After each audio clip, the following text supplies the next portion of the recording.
that giraffe don't look like the lion. They don't hunt. It ain't got nothing to do with what you eat.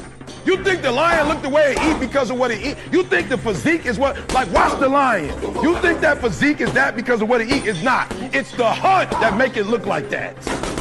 It's the hunt, because every time it get up and it go out, it's got to run. Every time it go out, it's got to jump on my man and boom, bring my man to the ground. And I don't know if you watched it or not, but I promise you, whatever they catch, it ain't just letting them eat it. It's a fight going on, and every time it fight, it gets stronger. Every time it fight, it get more ferocious. Every time it fight, it becomes more of what it is.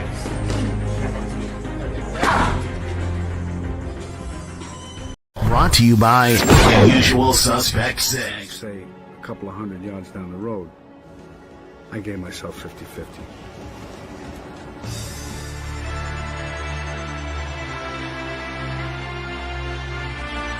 UsualSuspect6.com.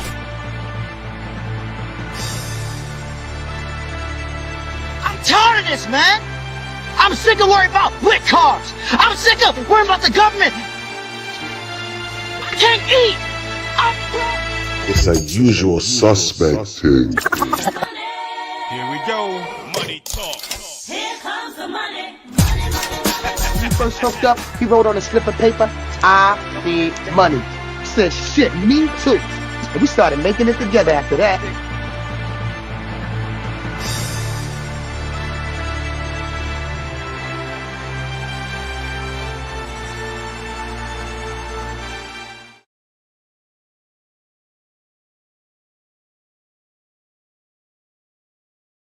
You know, you influenced everybody. Who was your influence? A boxer named Sugar Ray Robinson.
Yo, what it do? It's your boy 503 line. We back again with another one.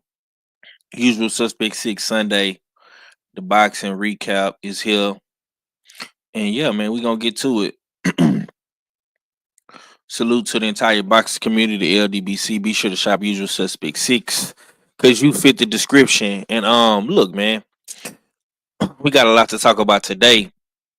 First things first, man, I want to big up the chat. I see my brother Ack in here. I see Shower. I sent the link out, my boy. You want to know how I sent the link out? Because voila, look who we have here, the good doctor. What's going on with it, K? What's up, Five? What's going on with you, man? Oh, okay. I would just make the link work right. You here, right? You got the link? Yeah, that's me. Oh, okay. Okay, I just was making sure. You know what I'm saying? Because act like he ain't get the link. What's good with it, Queen? I see you, Shower. I see y'all. Y'all smash the like button, tune on in, enjoying that stream. Because like my brother Arfella say, it is a usual suspect thing. Let's get to it, man. Okay, there you go. Oh shit, Berserker boy looking spiffy over there, boy. What you trying to be Harlem? You trying to be Harlem Drip or something? You trying to steal my motherfucking sauce, man? What going on with it, bro? Hey, shit, bro, man. You on mute, champ? Yeah. Y'all hear me? I'm loud and clear. Mm-hmm. Yeah. Salute, man. Looking forward to this. Man, shoot, I can't wait for this one. You know what I mean, I'm gonna eat my crow. When it came to Robisi, I got one wrong. You know, even though, even though I'm gonna just say this before, you know, I'm not gonna touch on it, you know, until you're ready. I did say my mind is telling me Espinosa, my heart is saying Robisi, and I went with Cooper. So it is what it is. I went with that, and it is what it is. But great night of fights. Regardless of anything, we had a great night of fights. I like when boxing is stacked like that. You know, where we got to switch from cards and stuff like that. So boxing is definitely in a healthy place. If we could get a little bit more matchups at the beginning of the year, we'll be straight. And salute to the good doctor. I see him up there. And salute to the foreign correspondent, aka the Lincoln lawyer. And yeah, my brother Texas Drip. That's all I got, man. And salute chat. Hey, Five. You gotta tell him, man, if he gonna come in here and be drippy, goddamn it, he gotta drop some gems. You gotta drop some gems. You can't be drippy and not drop the gems. Yeah, man. You gotta tell us something, man. Give us a motivational quote, man. To live is to risk it all. He said to live is to risk it all. Goddamn right, man. Well, but before we go to motherfucking the foreign correspondent of the art fella, man. You know, Ack is very, very slick with what he be doing. Y'all gotta watch this nigga. Cause he like to switch his picks up and all this and all that. You know what I'm saying? Nigga, you gotta eat crow today. You know what I'm saying? And you gotta eat crow tomorrow too. But you probably won't be there tomorrow. But I got you though. You know what I'm saying? If you can't make the Beltway. Let's go to my good brother up north, man, in the deep north. Jay Steele's the foreign correspondent. What's going down with it, brother? And what it do, what you saying, what it want, it's your favorite, get your most hater art, fill it back for another one. Pull up. It's Usual Suspect Sundays. Smash that like button, share that stream. Damn right, it's a Usual Suspect team. Big up the Goddamn kings right. and queens in the chat. You know what I mean? I see y'all, Queen 71. Shawa, you know what I mean? Big up Big Joe out there, you know what I mean? D-Man Jr., dope man. Yeah, that's him. You know what I mean? Big up the Usual Suspect 6. Y'all know what it is, you know what I mean? My guy Cadillac Red still on his birthday hiatus, his birthday, you know what I mean? Festivities and whatnot. Salute to him and salute to my favorite spawn partner, Stay Ready Boxing TV, you know, wherever you are, you know what I mean? If you're pulling up, salute to you. You know what I mean? Most definitely. Yeah, it was a good Saturday of boxing.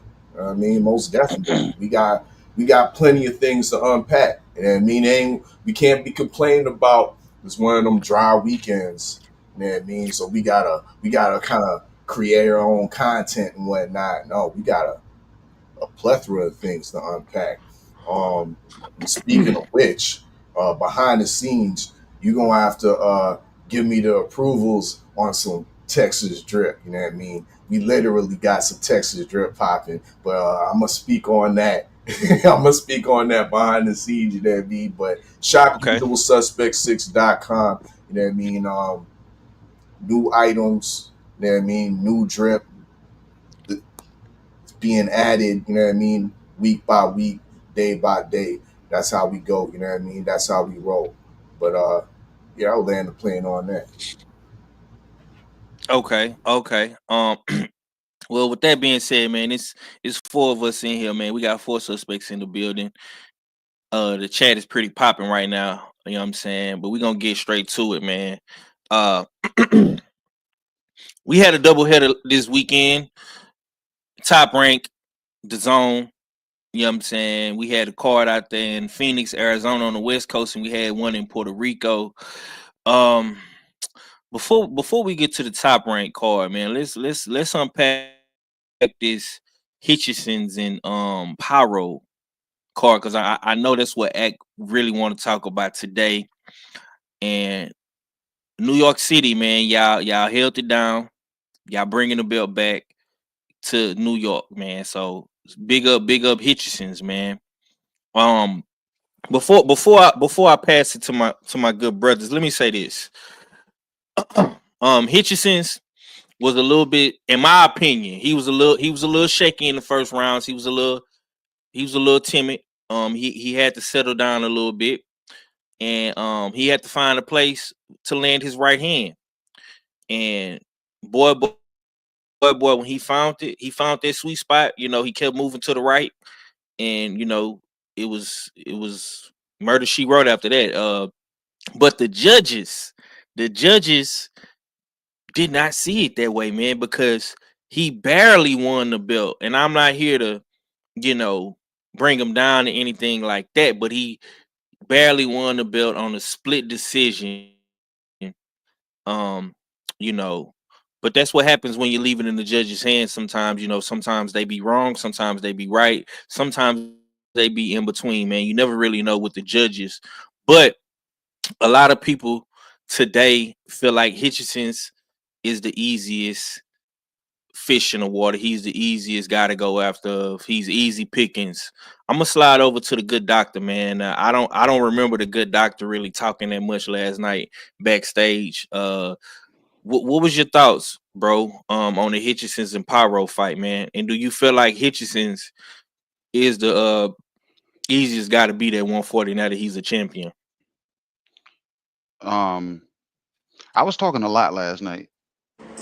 You know what I'm saying? D-Man, he heard me because before the Hitchenson fight, I got bored. You know what I'm saying? So I started then playing GTA.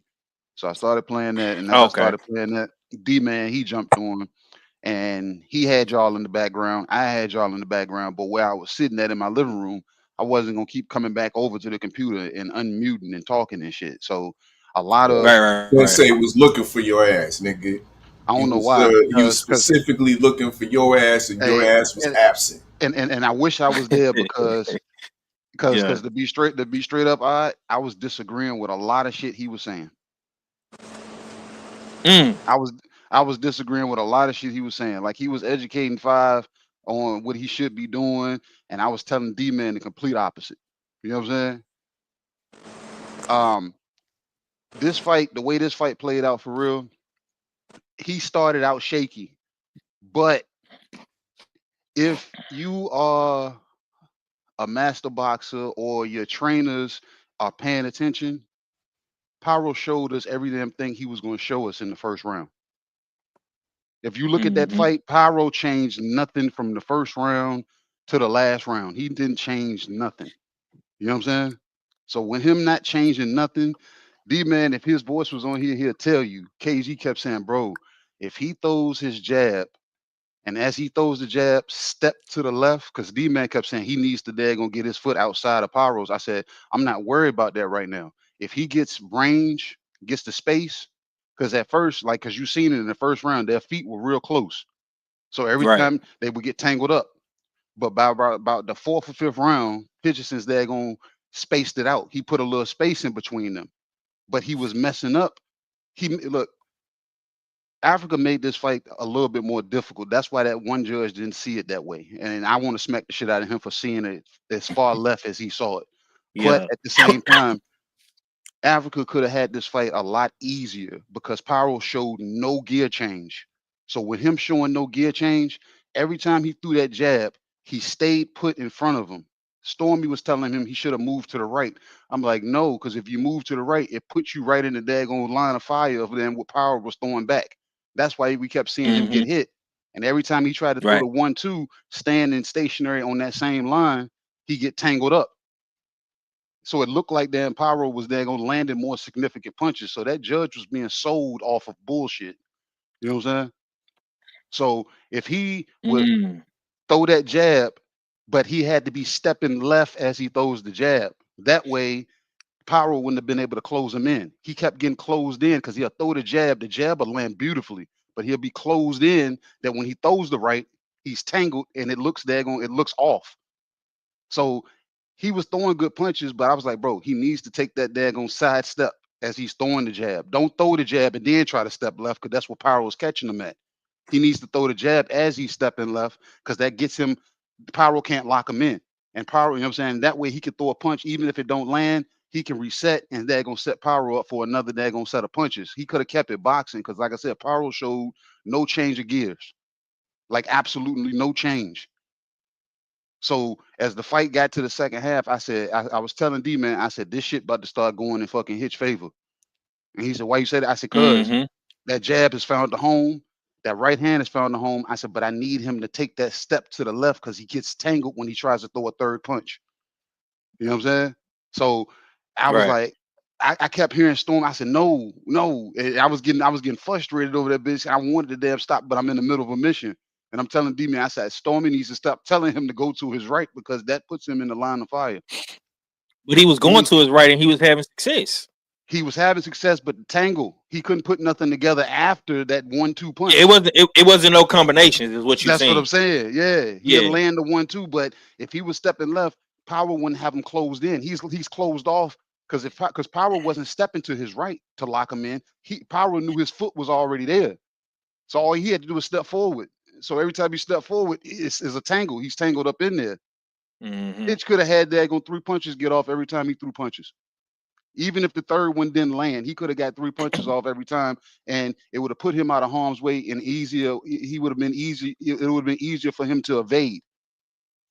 You know what I'm saying? So it was just the foot placement. That like D-Man, he'll tell you. I said, bro, he looking good. I just don't like his foot placement right now. I don't like his foot placement. I said he needs to take that side step. If he takes that side, bro, the fight could have been beautiful.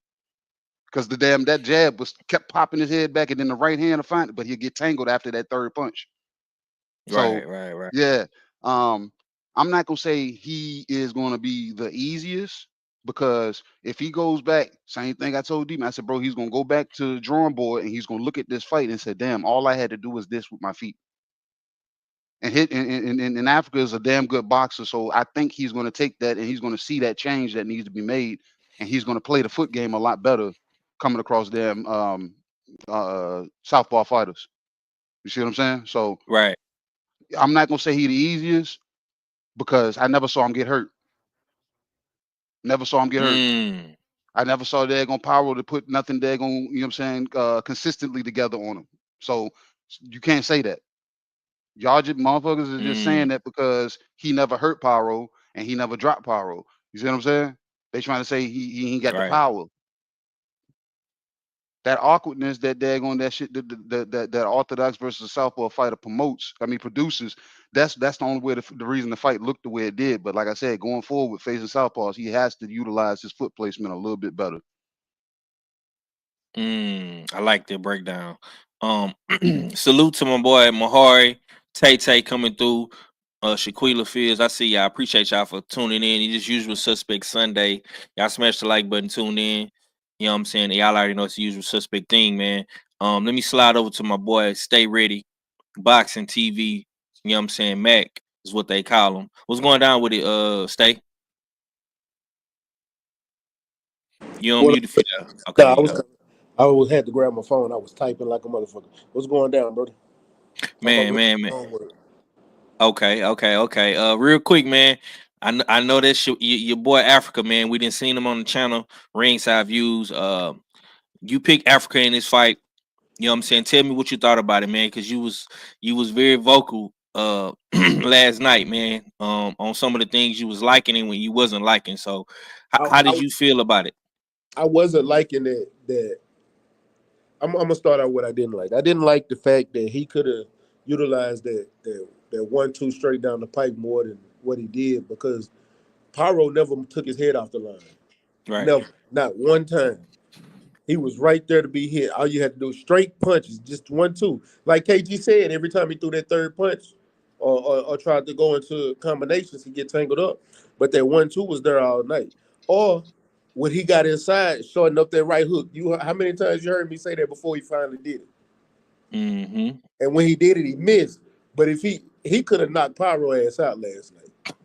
yeah. He could have knocked Pyro. Pyro kept his chin.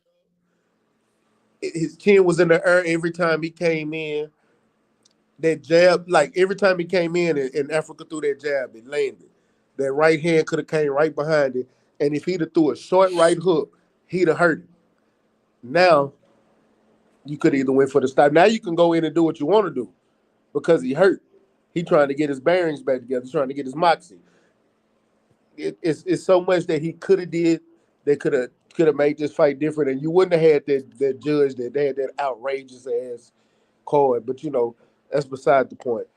What he did good was how he managed the distance well. He was able to push Pyro back a lot more than I expected. I expected Africa to stay on the outside and stay going backwards most of the fight and making Pyro come to him to get caught. But Africa showed me something different because at the beginning of the fourth round, he really started standing right there in the square, making Pyro make him move. And it started being at that point, you knew then it was a different fight. And standing right there, not moving, standing your ground, pushing him back, and only moving when you really have to, it made a major difference. And like KG said, Pyro didn't know how to make an adjustment at all. One thing that Stormy did say that I did agree with, we should have seen way more body work from either one of those fighters that we didn't see at all. I agree with that.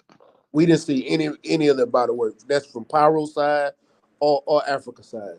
And if Africa is going to go up and fight any of these other top fighters, because he called out Devin, if you go up and fight Devin, you got to do body work. If you go up and fight Teofimo, Teofimo is explosive. You're going to have to work his body. These fighters, you're going to have to take some of their steam off their punches, and to do that, you're going to have to go to the body. You're going to have to address some of the mistakes that you made in this fight. Even though you won this fight, and I think you won it decisively. It wasn't no split decision. It was a decisive win that you won. You're going to have to still go in there and look at some of those mistakes you made, because you made, like KG said, you made this fight a lot harder than what it should have been. But I am proud of Africa. He did go in there, and he told me he's going to become a champion, and he did that.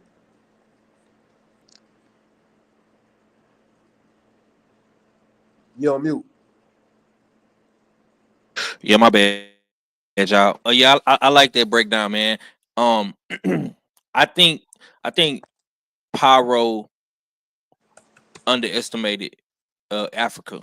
He underestimated the snapping and the punches, because once Hitchenson's got his timing down and that herky jerky shit wasn't throwing him off, he figured it out, man. Pyro was just like a deer in headlights at that point. This was a great win, great performance by Africa, man. Usual Suspect 6 Sunday. We talking about Hitchens versus Liam Pyro. Brooklyn, New York. They got the title last night, 140. The landscape is constantly changing. We got 2 new world champions now. We got we got 3 actually. We got Puello, we got El Rayo, Jose Venezuela, and now we got Hitchens. Fella, I'm gonna come to you, man. I want to ask you, what is your thoughts on the landscape at 140, and how did you feel about Africa? Can he get in the blender with the new champions at 140? First off, I'm after you, my crow.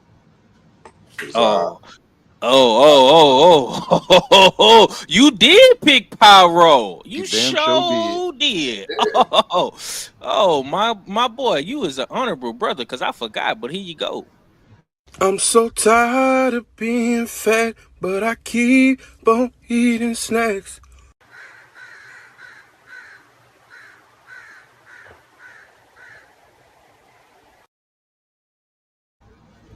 Yeah, go ahead, bro. Red 2. That's for Red 2.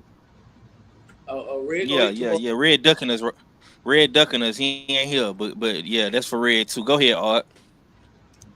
Pyro was disappointing, and Hitchens was somewhat impressive to me, because he was able to make an adjustment and stabilize himself and win the rest of the rounds from, I think, round 4 on. It was pretty much a boxing lesson, not a clinical boxing lesson, but a boxing lesson. Paro was disappointing in the sense where I felt that not only did he have some grit, but he had some boxing ability. He showed a little bit of that boxing ability in the earlier rounds. He was winning the foot positioning early on, which was giving him success. However, after Africa was able to adjust, like KG was saying, Paro made no adjustments. Paro didn't have any different tools in his box, didn't have another gear. And once again, what was disappointing to me is that I didn't see the grit that I anticipated I would see from Paro. One thing I think Africa lacks in his boxing ability is I'm skeptical of his inside game. I'm skeptical of his man strength on the inside. Is he able to roughhouse his opponents? Or is he able to neutralize a person that can comes inside and tries to roughhouse him? That's a question to me regarding Hitchens. Paro has that ability to go up in there and try to make it a messy fight when he obviously was having a lack of success boxing with Hitchens. Why not try to make the adjustment and make it a more messy fight? Smother Hitchens' work, because Hitchens is a neat, clean, nice and neat boxer. He needs space. You know what I mean? He doesn't do it to me, he don't do great work when his opponent's too close or up in his chest. So Paro definitely dropped the ball by not making it a more messier kind of roughhousing fight. Didn't see the urgency enough for a supposed champion. And now I'm realizing why the Australian government didn't bet on Paro. I should have listened to the Australian government when I saw that. Because that fight, if they really believed in Paro, that fight would have been in Australia and not in no Puerto Rico in front of no 2,000 people. You know, dig? So disappointing from Paro. Hitchens put on a decent boxing performance. I'm happy that he got the win. He's champion now, and not an email champion. He legitimately unseated a defending champion, a champion that took out a boogeyman, outboxed the boogeyman. So we have to put credence and put respect on what Hitchens did last night. But in regards to how he looks or compares to the rest of the field at 140, there's landmines everywhere, Five. There's landmines everywhere. Talk to him. I still think he needs. I'm gonna have to agree with my brother Act, because he was touching on it backstage, and niggas, we was teasing them, saying, "Oh, this nigga protecting already." But I'm gonna have to agree and come over to the protection team and say, "Oh boy, Africa need a little bit of seasoning." You know what I mean? He can get a little voluntary fight. We don't want to rush him into no unification or no TO fight. You know what I mean? Or no Pueyo fight or nothing like that. Let him get one more fight season, and then we'll think about jumping into a unification. Because right now, all those, whether it's TO, Devin, Puello, who's the other guy that's over there? But any of the 140 guys, I think beats Hitchens at this point. You know what I mean? But not to say that it wouldn't be competitive. I think Hitchens versus Devin makes a very interesting fight. Once again, I always liken Hitchens to be a poor man's Devin Haney. Can he dispel my sentiments regarding him being a poor man? You know what I mean? So I'd be highly interested to see that fight. It's like mirror images of each other. Got you. Yeah, I'll land the plane on that. Question for her, fellas. You think he's more of a poor man's Devin Haney? I think Devin Haney got more. He has more in his league. Africa has like the.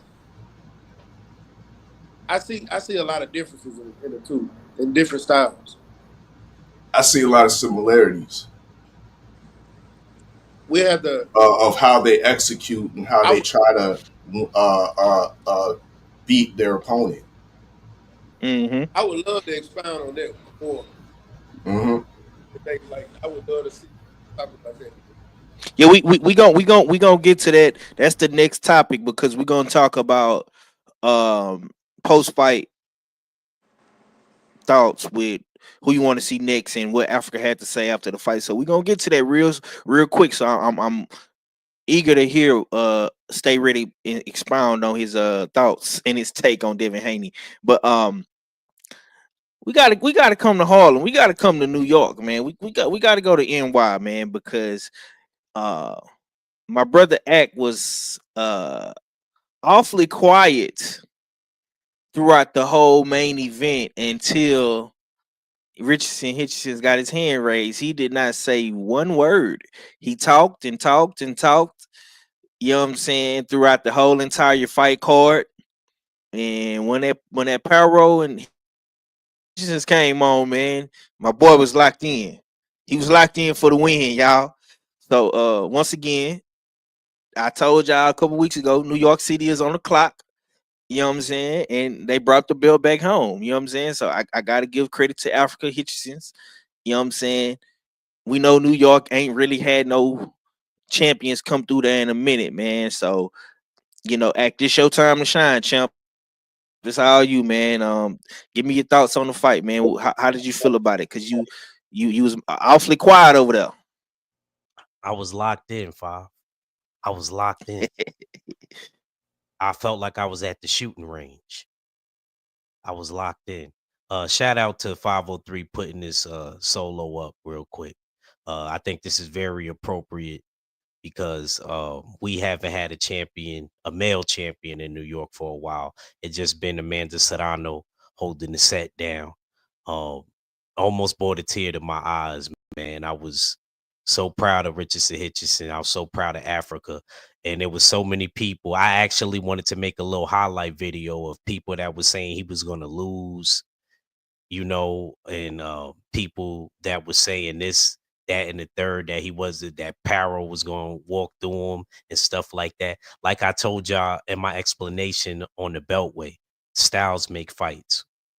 So what I seen in that fight, as far as Richardson hit, you know what? I'll talk about him last because he won. As far as Pyro is one dimensional. I agree with all of the brothers on here. They forgot to point out one thing. He kept lunging. Once he started losing, from the fifth round on, he started lunging and he started getting off balance. So Hitchison started to pick up the pace. He threw a lot of 1-2s, but he was a one-handed fighter. That was my takeaway from Hitchens. So I agree. You know, he used some angles and stuff and he evaded some punches, but I'll be honest with you. I thought that I agree with his corner where he should have stepped on the gas a little bit more. He was lunging, so there was a way for him to set up a trap and knock him out. That's why he tripped one time. I forgot what round it was. Pyro. He tripped. He's a straight one trick pony. I knew he was gonna lose. I wasn't worried about anything. I knew that belt was gonna come to New York. I was just quiet because I was so focused on the fight. And you know, this is a New York thing, and I'm for the betterment of New York City, where I'm from. You know, so I, of course, am going to root for him. Now, what people do outside of boxing, that's outside of them. But I'm able to separate what a person does outside of the ring rather than inside the ring. Hitchenson is an elite boxer. And I seen that he was very disciplined. I thought he was too careful, but I understood why, because we see what happened with Montana Love and other fighters that Paro fought. But I'm glad that he did what he did. My only takeaway is I would have told him to step on it a little bit more and put combinations better together. But I guess he felt something that we didn't know about. You know, maybe Paro hit him with something and he was like, oh, okay, I got to be careful. Because sometimes the person that's fighting, that's how they feel. You know, nobody else know how that feel but that other person. But it was a good display. As far as when it came to straight punching, Paro couldn't even match Richardson Hitchens. And then by the 7th, 8th round, like I said, he started being off balance, Paro, and he started just lunging in. I thought that wasn't smart. You know, he'd been boxing long enough and he'd been a pro long enough to know, let me stop lunging. But that goes into the mind frame of a fighter to where you're getting frustrated. So what Hitchens was doing was basically frustrating him. So it led to Paro getting off of his game and ultimately losing his mind. He went from Professor Hulk to the Savage Hulk. He ain't have no mind after that. But he couldn't utilize the strength because of the skill set that was displayed by Richardson Hitchenson. And that's all I really got on the fight. And I'm really happy that we got a champion in New York City. Man, I'm so happy, man. I wish I had the soundboard, Five. I'm so happy, man. I would have played that Lion King theme song. You know what I mean? In the beginning, you remember when it first come on. You know what I'm saying? That's how I feel, man. Shout out to Africa, man. Yeah, man. Shout out to Africa, man. Shout out to New York, man. All right, man. Let's get into some more hot boxing topics. We gonna stay on Africa real quick before we transition to the other fights. Salute to my brother Kano, Mark Wonderledge in the building. Kano say easy work for Hitchenson's been said that on my live. Ain't no way I would have picked Pyro, LOL, man. Well, you had a couple brothers, and you heard it Friday, Kano. We had a couple brothers, man. They picked against Young Africa, man. You know what I'm saying? You tried to tell them, man. They didn't want to listen. You know what I'm saying? I salute to all fella. You know what I'm saying? He is a stand-up individual. Yeah, I don't know what Cadillac Red is at, man. Cadillac Red is MIA, man. You know what I'm saying? But he gonna have to answer that call tomorrow.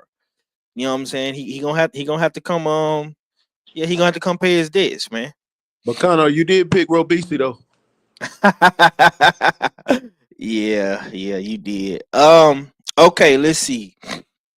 Let me find that video real quick. This is Africa. This is what he had to say after the fight. I got 2 videos I'm gonna play real quick. I'm gonna come to stay ready right after that so we can get into this 140 landscape a little bit more in depth detail. This is what he said though. You want to do next?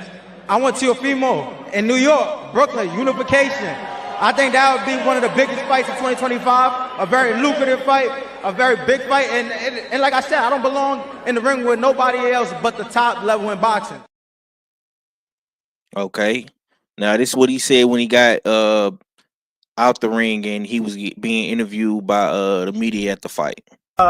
Whichever one of the champions, whichever one of the guys that want to fight, you know, Haney said that if I get a belt, he'll fight me.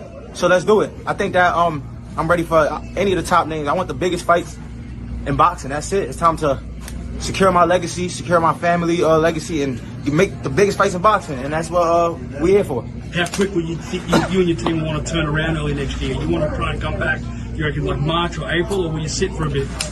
I definitely want 2 to 3 next year. Definitely. So 2 to 3? Yeah, so it's December, May, April, May. I want to be back. So yeah, I want to be back early. Hopefully with a homecoming in New York. Yeah.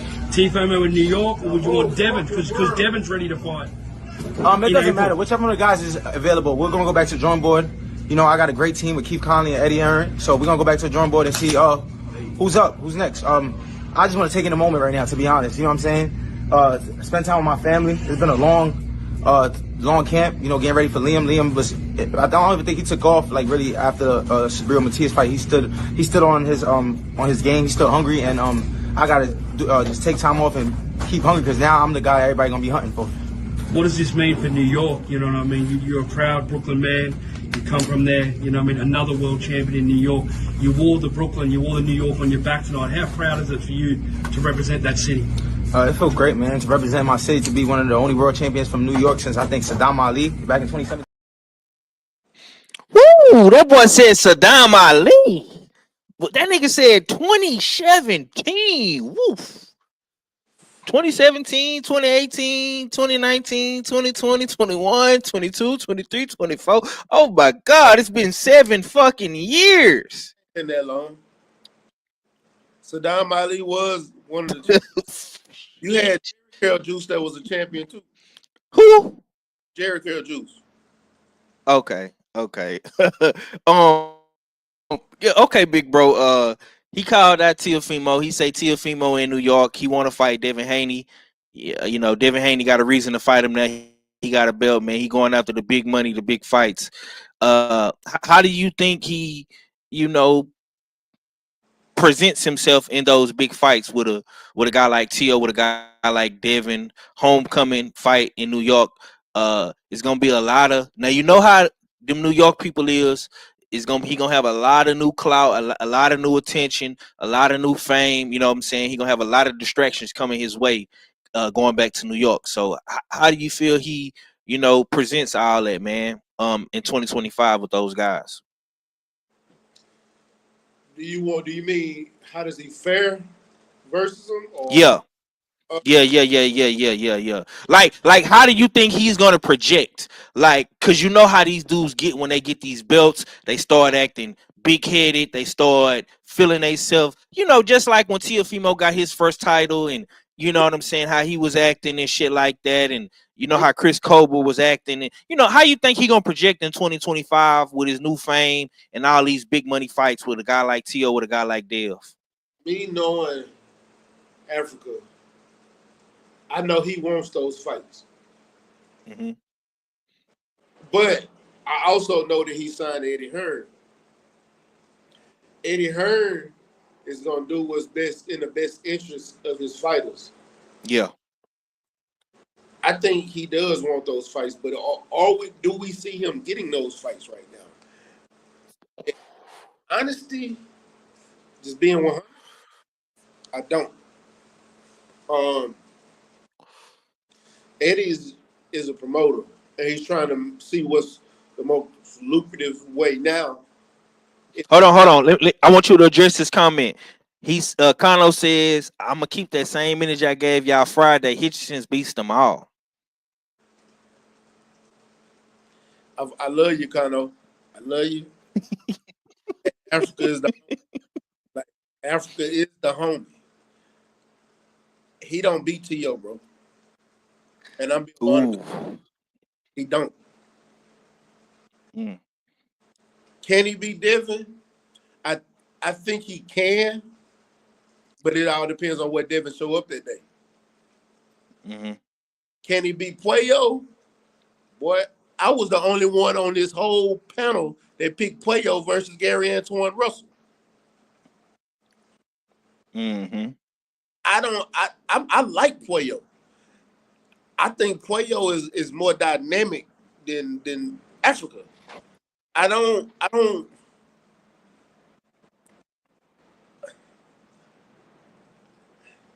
What's the best way I can put it?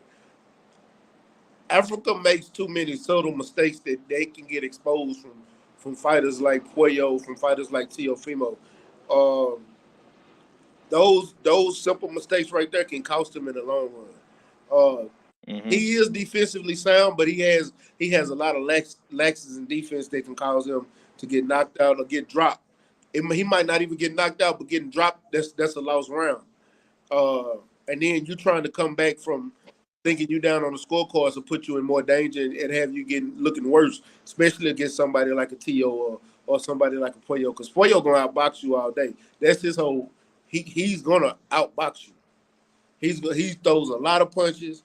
He's effective with his punches. He's real efficient. I don't see. Oh, but I'm telling you now, Africa needs not a step up fight, but he needs to fight a contender, somebody that's coming up like him. Give me a name. Give me somebody who you thinking of right now at 140. A good homecoming fight that they can sell in New York and Brooklyn and the Barclays. Give me a name. Give me somebody that you could think of off the top of the dome. Off the top, Yeah. What's the old boy that Josh Taylor fought? Catterall? Huh? Jack Catterall? Catterall. Mm. Catterall.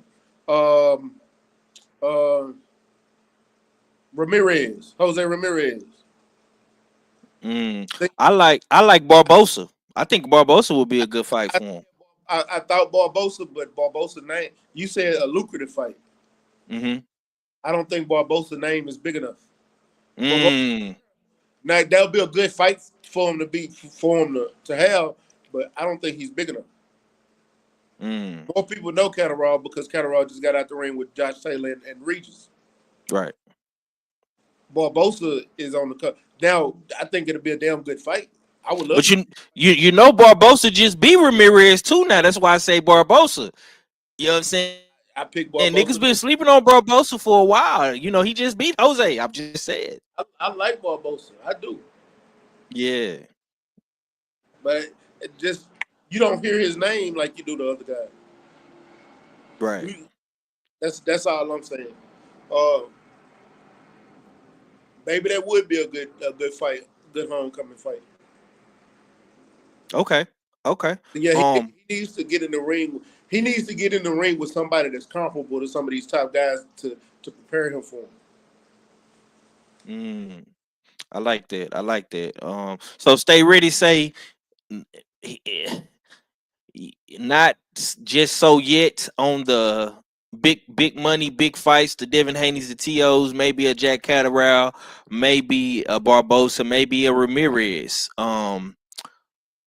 Hey man, Hold on. Kano said he disappointed me real quick. Kano, you can't be disappointed. Hey, bro, I done got to the point to where I'm being honest with my boxing critiques. Am I gonna root for Africa? You damn right I'm gonna root for Africa. But do I think he beat him? No, I don't. I'm giving y'all 100% honesty. You gotta, man. But we don't know what Tio we would get. It don't know matter. with Tio is like it's like that old Cracker Jack box you used to tell me about with the prize in the bottom. And one other, but look, check this out. How many real explosive fighters have you seen Africa face? Lemos. Huh? I say Lemos. Nah. He ain't on. He is not on TO. He not on no. Yeah, Lemos ain't athletic and explosive. Yeah, we talking about with boxing skill and being that type of dynamic fighter. That's he looked explosive when he fought Africa. He looked explosive when he fought. He looked. But that's just it. If he looked explosive fighting Africa, then what would somebody like T.O. look like fighting Africa? Man, anything is possible once. I agree with you, Hank. I'm not telling you. That goes for all his boxing stuff. Anything is possible. I 100% agree with you, bro. I'm not taking nothing away. I just and hold on. And Hank, you was the main one that used to talk about how good T.O. was, and now it's like we got to be honest. T.O. only lost one fight. He only lost one fight, and only according to this side, he lost at least two, my nigga. Shit, Sandor Martin should have got that dub. You know what I mean? I'm not saying he shouldn't have got that dub, but he didn't. Okay, but before I slide to Art, because I want Art to answer his give his take and go into depth detail about what he feel about what Africa said about Devin Haney and Teofimo. But just to throw some names out there, I'm looking at the IB rankings, the IBF rankings via BoxLive.com. So right now, Hitchens is the champion. Number 3 spot, we got Jack Catterall. Number 4 spot, we got Arnold Barbosa. The number 5th spot, we got Sabril Matias. The 6th spot is a guy from Mexico named Gabriel Venezuela. The 7th spot, we got Elvis Rodriguez. I think that would be a good fight for Africa. Ain't no punk. Yeah. The 8th spot, we got a guy in the UK, Dalton Smith. Maybe our fella can give us some insight on who these foreign guys are. The 9th spot, we got Jose Ramirez.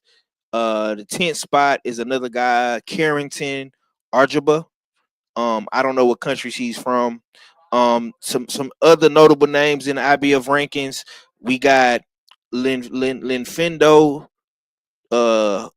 Delgado, Ladolfo Delgado, Yeah, Jaime he was on the card, the top ranked card. Right. We got Jaime Ortiz and we got Michelle Riviera, and we also got Regis Prograde. Those are the top bottom of 10 through 15. So, all fella, I'm gonna come to you, bro. Give me your thoughts on what Africa had to say in regards to the Teofimo fight and the Devin Haney fight, and how do you feel about him projecting in 2025 going back to New York? He's the champion. He's going to be getting a lot of new fame, a lot of new attention, a lot of new clout. You know, girls is going to be on him. The vultures is going to be on him, and he's going to have a lot of distractions going into 2025 because like they say, this is the main thing they say in boxing. To be the champion is one thing, but to stay the champion to become the champion is one thing, but to stay the champion is a whole nother job within itself. So how do you feel about that, bro? Yeah, that's a great point. I mean, going back to all the distractions, he's somewhat arrived now in the sport of boxing. Definitely shout out to him. But the question to me still remains: is he going to be a mainstay? Is he going to stay around for a while, or is he going to be dropped off? You know what I mean? First fight, he lose the belt, huh? And that's why Yeah. I think there needs to be. I think he needs to play some caution with this. Once again, 140 is full of landmines, right? But the thing is that Hitchens ain't a fighter like. He's not like Haney in the sense, like, style wise, I think they're similar, but business wise, it's different. Haney somewhat is his own boss, and Hitchens is not. So Eddie Hearn's gonna be picking and choosing the fights, or matchroom staff is gonna have a matchmaker to be, you know what I mean, picking and choosing the fights for see what's good for Hitchens next. And if I'm a matchmaker on matchroom staff, and he's adamant about going back to New York for a homecoming fight in his next fight, that's great. Great thoughts. You know what I mean? Thinking that you should be paired up with Tio in the unification, because it would be a big deal in New York, most definitely, and it would be a interesting fight that I believe that he's not all the way ready for. Not all the way ready for. I think he will be ready in a fight or two, but to take that in your next fight,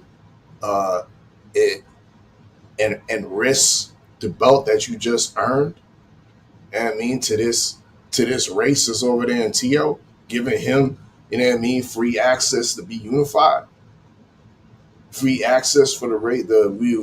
We now got a racist king of the division. B. Chill on Tio, chill on Dev, because Dev got his shit to work out himself. He in recess. He got to go see Puello somehow, some way, because Puello got the real belt, the real WBC belt. So Facts. We'll be talking about unification with Haney. What he gonna unify with a recess belt? I ain't never heard of that before. You know what I mean? But Skills, they you don't think that they'll try to make him the champion if he come back? If he say he trying to fight for the belt?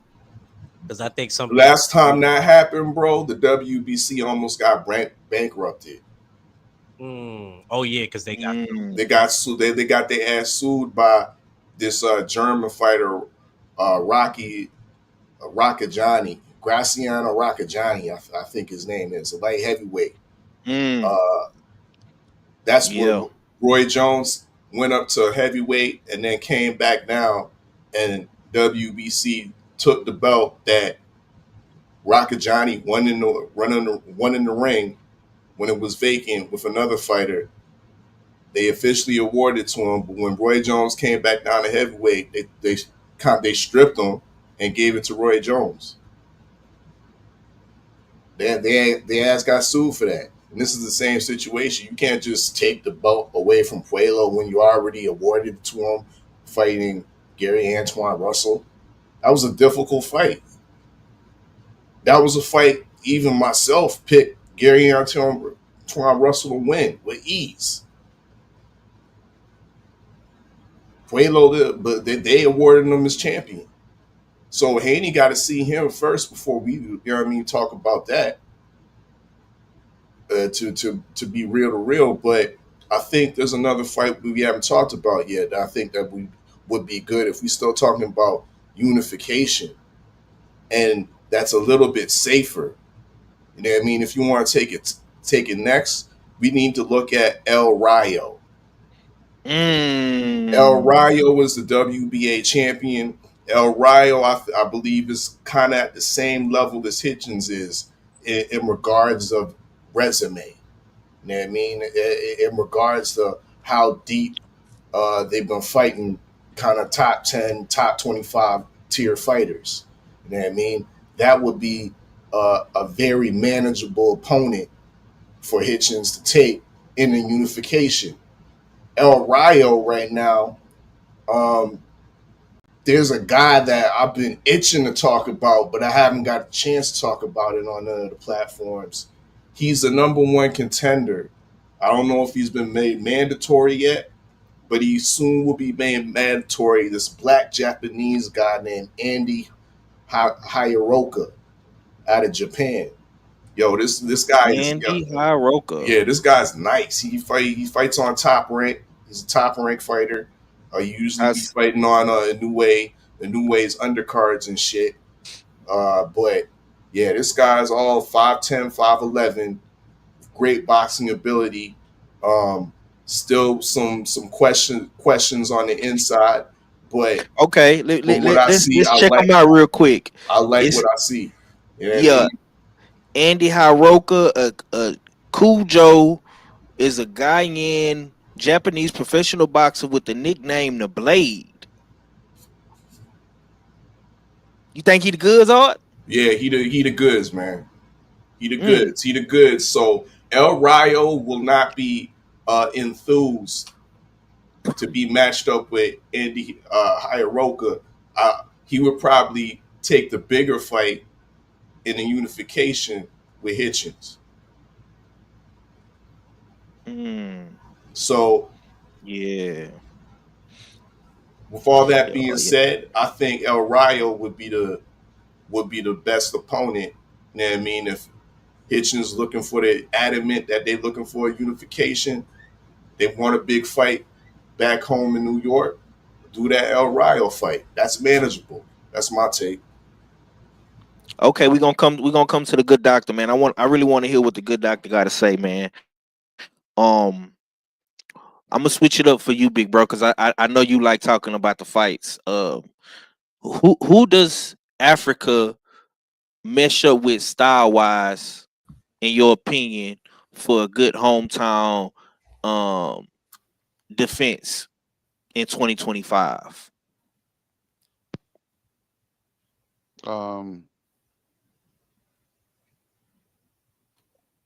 He might not be in the sanctioning body as him, but go fight the motherfucker ain't nobody trying to fight.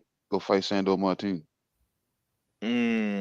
Queen brought his name up earlier in the chat too. Oh, she did? Yeah, I ain't see that.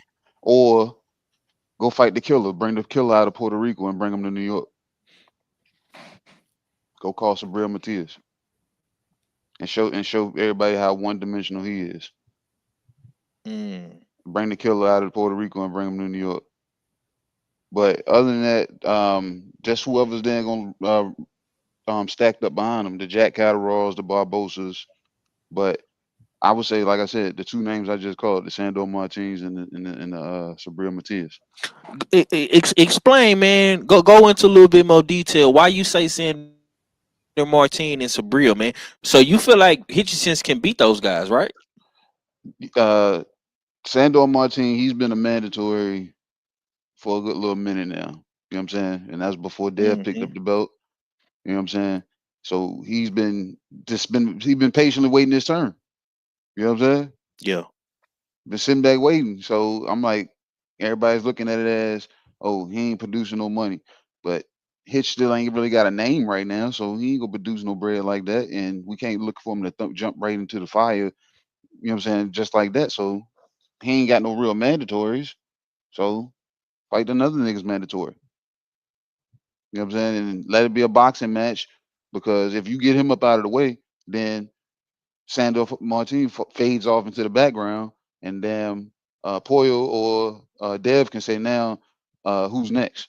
Because now they ain't got to worry about the nigga. Then Hitch puts himself into that position, and now he's closer to fighting Dev, whether he got a title or he ain't got a title. Because if Dev decided to go that route and say, no, what, I'll fight that nigga, I won't go the route of damn go and get my belt from Poyo. You know what I'm saying? I'll just go ahead and get, you know what I'm saying, fight my doppelganger.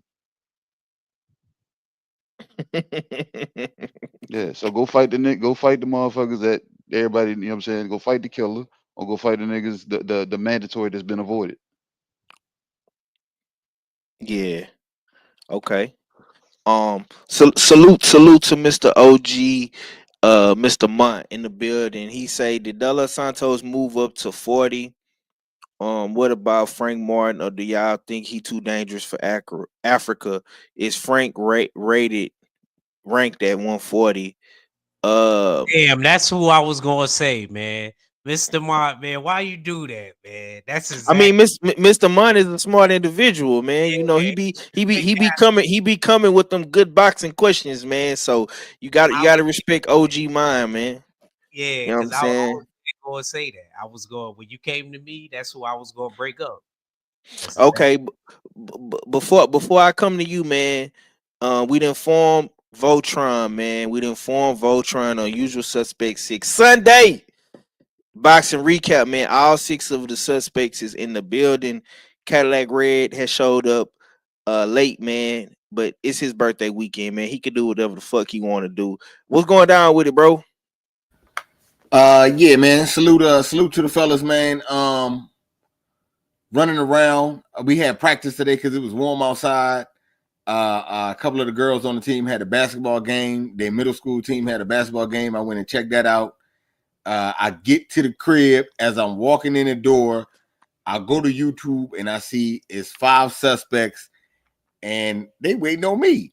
So I dropped everything, ran straight to the computer. I ain't even rolled up yet. I am here. So salute to the brothers, man. What's going down with it? Okay, let's take a quick step. Yeah.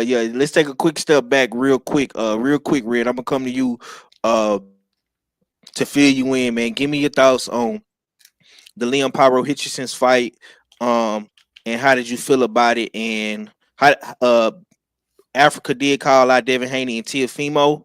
You know what I'm saying? But before you do that, man, here you go. I'm so tired of being fat, but I keep on eating snacks.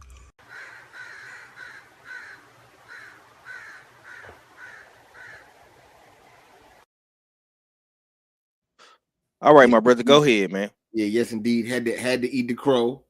Africa did pull it off. I don't know, man. Africa made Paro look very one-dimensional.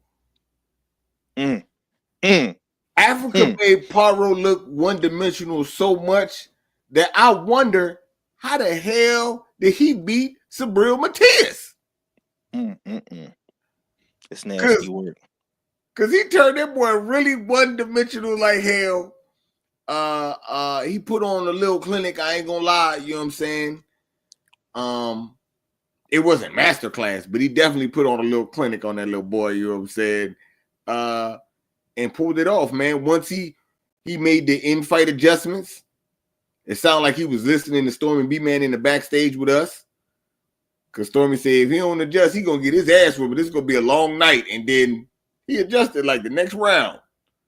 So yeah, man, shout out to Africa. And he halfway. I don't believe him just yet, but he did halfway prove me wrong, even more than him winning. Because I said he gonna get the belt and go hiding. And it seems to me like he's looking for another champion. So we will see if he fights another champion or, you know what I'm saying, he run into the Eddie Hearn, that fight not ready yet, you know what I'm saying, type of situation. So he say that's what he want. Hopefully that's what he go for. And if he do, I got to salute and respect him, win, lose, or draw, and whatever he do. So yeah, man, that's what I got, you know what I'm saying, as far as Africa. He's still confusing to me. He's still confusing to me because the nigga say he African, born in America, nigga really Haitian, hair like a Brillo pad, but it don't dread up, French mustache like motherfucking Villeron Toussaint or somebody, you know what I'm saying? So he real fucking confusing, but he the IBF champ, but there's no confusing that. So salute to him. Okay, it's on you, my man. What's your thoughts on what Africa had to say, man? He want Teofimo in New York. He want Devin Haney for the big money fight. That's probably the biggest fight to be made at 140 right now. How you feel about all this, man? And who do you want to see Africa fight in 2025? And you being a New Yorker, how do you feel Africa is going to be able to, present and project himself in New York, man, as a new champion, newfound fame, clout, distractions, the girls, you know what I'm saying? How is he going to be able to manage all that? What's your thoughts, bro? Well, one thing I could say about Africa, I could tell he's always in good shape. I never seen him tired. You know what I mean? Even if we look at that fight last night against somebody like Aparo, he never faded. He never got tired. So, but as far as what I want to see next, I'm with OG Mr. Mott. Completely agree. He kind of took my point. I was going to say Frank Martin said he's at 140 now. Stop talking about him at 135. I think Frank Martin is a good fight. I think we can introduce him. You know what I mean? Bring cousin Frank over to the Barclays or MSG, whatever. Bring him over there, and we could box that midget real quick. And outside of that, I want to agree with Steels too. That would be my second candidate. If we had to go with the champions, I agree with Steels with the first part of what I said yesterday backstage. Like, let him get a red factor defense. Let him get one of these contenders or dudes that's just about to hit the contender status. So give me a name. Give it like I said, Frank Martin is cool. I like Sandor Martin too. Sandor Martin's cool too. As far as champions though, I do like the El Rayo fight, but El Rayo he gotta make it through Gary Antoine Russell. I don't know. A lot of y'all think El Rayo gonna win just because Puello did what he did. Puello beats a lot of the top dudes at 140. Like, he showed me a lot. He didn't show me just boxing in that fight, so I slightly disagree with him. He was fighting on the inside too, mid range. He was banging in there with Gary. No, I said it was dynamic. I said he was But he's gonna box, whether he boxes on the inside or outside, he's gonna box your brain. Yeah. He showed me that with that fight. Win. Yeah. But I would like the El Rayo fight, and I agree with Steels, like that would be good, but I don't think that he gets through Gary Antoine Russell. I'm picking Gary Antoine Russell in that fight. I'm not sold on El Rayo just because he beat a dwarf in Pitbull, and he was disciplined and he was able to box. Plus, I haven't really seen that power, but Pitbull do got a good chin. But I ain't see that same power at 35 transition like that to 140. I don't think he gonna be cracking like that. I think he knocked people down, but I don't think he'll be able to like put people out. Especially the top dude. So I don't know. I don't think he making it through Gary Antoine Russell. And then if Gary Antoine Russell take that belt off his hands on my birthday, March 1st, then we got to have a whole nother conversation. So yeah, that would have been nice, Steels. I was with you, but I don't think that El Rayo makes it out of that Gary Antoine Russell fight with the belt. Oh, so yeah, that's still on, huh? Yeah, that's yeah. They on the undercard of the tank fight on my birthday, on the 1st. Yeah, if that card goes through, look at that in them press conferences, bro. I mean, why didn't they invite? Why weren't they at the press conferences, bro? That's a good question. That's a kickoff presser. That's the kickoff pressers. That's a good question. The kickoff pressers, they only devoted to the two fighters. That always go down like that, bro. That's a kickoff presser. That's not like the main press conferences yet. Yeah, they're gonna have them on the main press conferences. That's the kickoff pressers, bro. Nah, that don't count. We can't go by that. I was more worried about his team, but that's a whole nother conversation. Yeah. We gonna have them conversations when we get to that point, man. But Frank Martin to me, that somebody that got a name and Frank Martin ain't done nothing at 140 though, bro. See, that's my thing with you. That's my thing with you. You coddling right now, champ. Yeah, I mean, all these dudes at 140, bro, and you want to bring up two 135 pounders to fight your man's in his first defense, bro. That don't make sense to me. I'm not jacking that.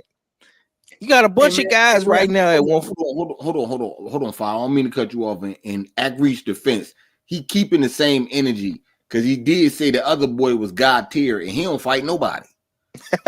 So, I forgot about that. You right, brother. Oh my God. Wait, what happened? My bad. I got a call real quick. What happened? What was y'all saying? I'm not feeling what you saying about Frank Martin, bro. I don't want to see. I'm telling you what I mean. I don't want to see Frank Martin. His very first fight at 140, skip the line and get a title shot like he just didn't get knocked the fuck out and put on a t-shirt by Tank Davis, bro. Cut it out. Hold on. He didn't even win a title. Like, what the fuck? You said get somebody that that's a nice little touch-up fight. You asking me. That's my pick. That's my pick. And he just said that he at 140. That's my pick. I like that fight for Richardson Hitchens. We'll be glad to introduce you to the weight class as somebody with a name. I don't disagree. Or Arnold Barbosa. I like the Arnold Barbosa. I don't remember who brought that up. Listen, I like Arnold man. Barbosa. I like Arnold Barbosa too. I'll take Arnold Barbosa. It's way too many guys just in the IBF rankings alone that this dude could fight, bro. Like I say, you got Catterall, you got Barbosa, you got Matias, you got Elvis Rodriguez, you got Jose Ramirez, you got Regis Prograis, you got Delgado, you got Michelle Riviera, you got Jaime Ortiz, bro. No, bro, I'm not finna let Frank skip the line, bro. When he just got knocked the fuck out by Tank Davis in his very first fight, you want him to come to 140 and get a title shot? No, bro. Look, Five. I'm gonna just say this. I'm not arguing with you, but the man said, "Yo, as soon as Rayo beat Pitbull, see, this is why y'all gotta be on Twitter. Twitter's where you hear the real. I'm on Twitter. You know what I mean? Like he literally tweeted because I follow him, and he was like, "Yo, Rayo, congratulations. Let's me and you get it when you come back." See, that's what I'm saying. See, He Frank said Martin, that. So Frank I'm helping Martin, you out. Frank Martin feels that way because he got the Tank Davis fight. That's why he feel like he can do that. Bro, I'm gonna be honest with you. Just No, bro. because they calling out champions don't mean they deserve to fight. I didn't say he deserved it. No, You he don't. asking me what I want for my Yeah, man. nah. I'm asking you what you want. You gave your answer. Now I'm countering what you say, and I wholeheartedly disagree with what you say, bro. It's way too many guys at 140 for this dude Hitchens to fight, and I think that these will all be good fights for him. I think the Matias fight. I agree with KG. The Matias fight will be dope. I think the Michelle Riviera fight will be good. I think the other guys at 140 are Jack Catterall, Sabril. Matter of fact, he need to fight Sabril Matias. That's who he need to fight. Because there was some shit going on between Pyro, Hitchens, and Matias. Word on the curve is that this is just what Pyro and them team was saying, that your mans didn't want no smoke with Matias, and he waited, you know what I'm saying, to activate his mandatory after Pyro won. That's what they said. You know what I'm saying? But I feel like the Matias fight would make the most sense to me. But yeah, let's move on, man. Let's move on. Hey, shooters, man. Whoever got a wrench in the chat, man, y'all got to get these trolls up out of here, man. Yo, give Kano a wrench. He complaining. Kano don't got no wrench. Okay. Yeah, because that's his new channel. You remember his other drink got deleted. Oh, okay. I didn't know that. I didn't know that. I got you, Kano. Give me 1 second. All right, man. Let's transition over to the top ranked card. We had Oscar Valdez, Navarete, Robisa Ramirez, Espinosa. We're gonna talk about this Espinosa and Robisa Ramirez fight. Cadillac Red, I'm gonna come to you, man. Now, Robisa Ramirez quit in the 6th round due to an eye injury. He said that he had double vision. He was seeing 2 Espinosas in the ring, or 3 Espinosas in the ring. And he said he quit due to his health. And he lived to fight another day. And Milk Dud Head and all the commentators on ESPN gave this man a pass. What's your thoughts on that fight, man? How did you feel watching that fight? And in your opinion, did he quit? Oh yeah, he definitely quit. But my thing is, how you gonna say you got double vision? You got 2 eyes. It's supposed to be double vision, boy. You out here just that. I don't like that. I ain't like how he went out. He could have finished the round. You know what I'm saying? He could have made that way better than what it was after doing good. I don't know, man. That was nasty work. You know what I'm saying? That was nasty work. And I still haven't seen any doctor's footage of, you know what I'm saying, or doctor's note saying that was legit. And that's my main thing. Because if he would have came out, if the doctor said, oh yeah, man, shit, y'all tripping, man. His eyeball was hanging on by 1 more blood vessel. Then I'd be like, yo, we wrong. Y'all wrong. He was right to quit. He felt it hanging on. But they didn't put none of that out. Be a real pain, sure. And if it was hanging on by something like that, they would have said it. So I don't know. I just feel like, man, I feel like he quit. But it is what it is, man. His opposition was way bigger than him in there. And he just looked like he was outmatched like how he was the first time. You know what I'm saying? After doing good. So I don't know. It is what it is, man. You know what I'm saying? I wasn't real big on Robisa Ramirez anyway. You know what I'm saying? So Robisi won gold in the Olympics, right? Twice. Yep. 2012. Yeah, most of, I ain't gonna lie. Clarissa Shields might be an exception, but most of them people that be winning gold in the Olympics, they don't be good pros. No, you can't say that. You can't say that. Look at Andre Ward. I said most, not all. You got more? You got like 5 of them? Roy Jones. Huh? Roy Jones, No, hold on, hold Roy on. Jones Hold didn't win though. on. I'm sorry, Roy Don't give didn't. me, don't I'm give me sorry, no not Roy. golden era boxing. I'm talking about Okay, as I a was gonna recent. go Sweet Pea. Yeah, you about to try to go classic. Nah, don't do that. Ali. I'm talking about once they started jerking people in boxing and making it politic. Well, the last one was Andre Ward. Once they started doing that, Usyk. yeah, I give Usyk credit. Like I said, it's a couple of them, but it ain't a whole lot. All the other ones, because it's a lot of gold medals given out every Olympics in boxing, and most of those guys aren't good at pro. You know what I'm saying? It's I mean, always that's how it goes. Sometimes, you know what I mean, look at the NBA. I mean, a lot of those number one picks are busts. Shout out Anthony Bennett. See, that's real slick, right? And if you was listening to what I'm saying and not what you felt, then you would have said college players that win championships aren't good in the NBA. You know what I'm saying? But most of those guys that win those championships, you know what I'm saying, unless it's a full team game, they do good in the league. Some kids have more power. You know what I'm saying? So if you win it, because I know the silver medalists do good in the Olympics. The bronze do good. I mean, you know what I'm saying? When they come out, the bronze be good pros. But the motherfucker that got the gold medal because they knew some judges and it was rigged and you could tell, they don't necessarily always be good. Time for radio silence. You know what I'm saying? So I don't know, man. I don't know. That's just how I feel as far as, you know what I'm saying, the Olympics and the boxing go. But He's got a radio in his ear so we can talk to his I felt it and threw me off. Where was that originally? What was the original question? Because you got to be talking about the Olympics. Nah, man.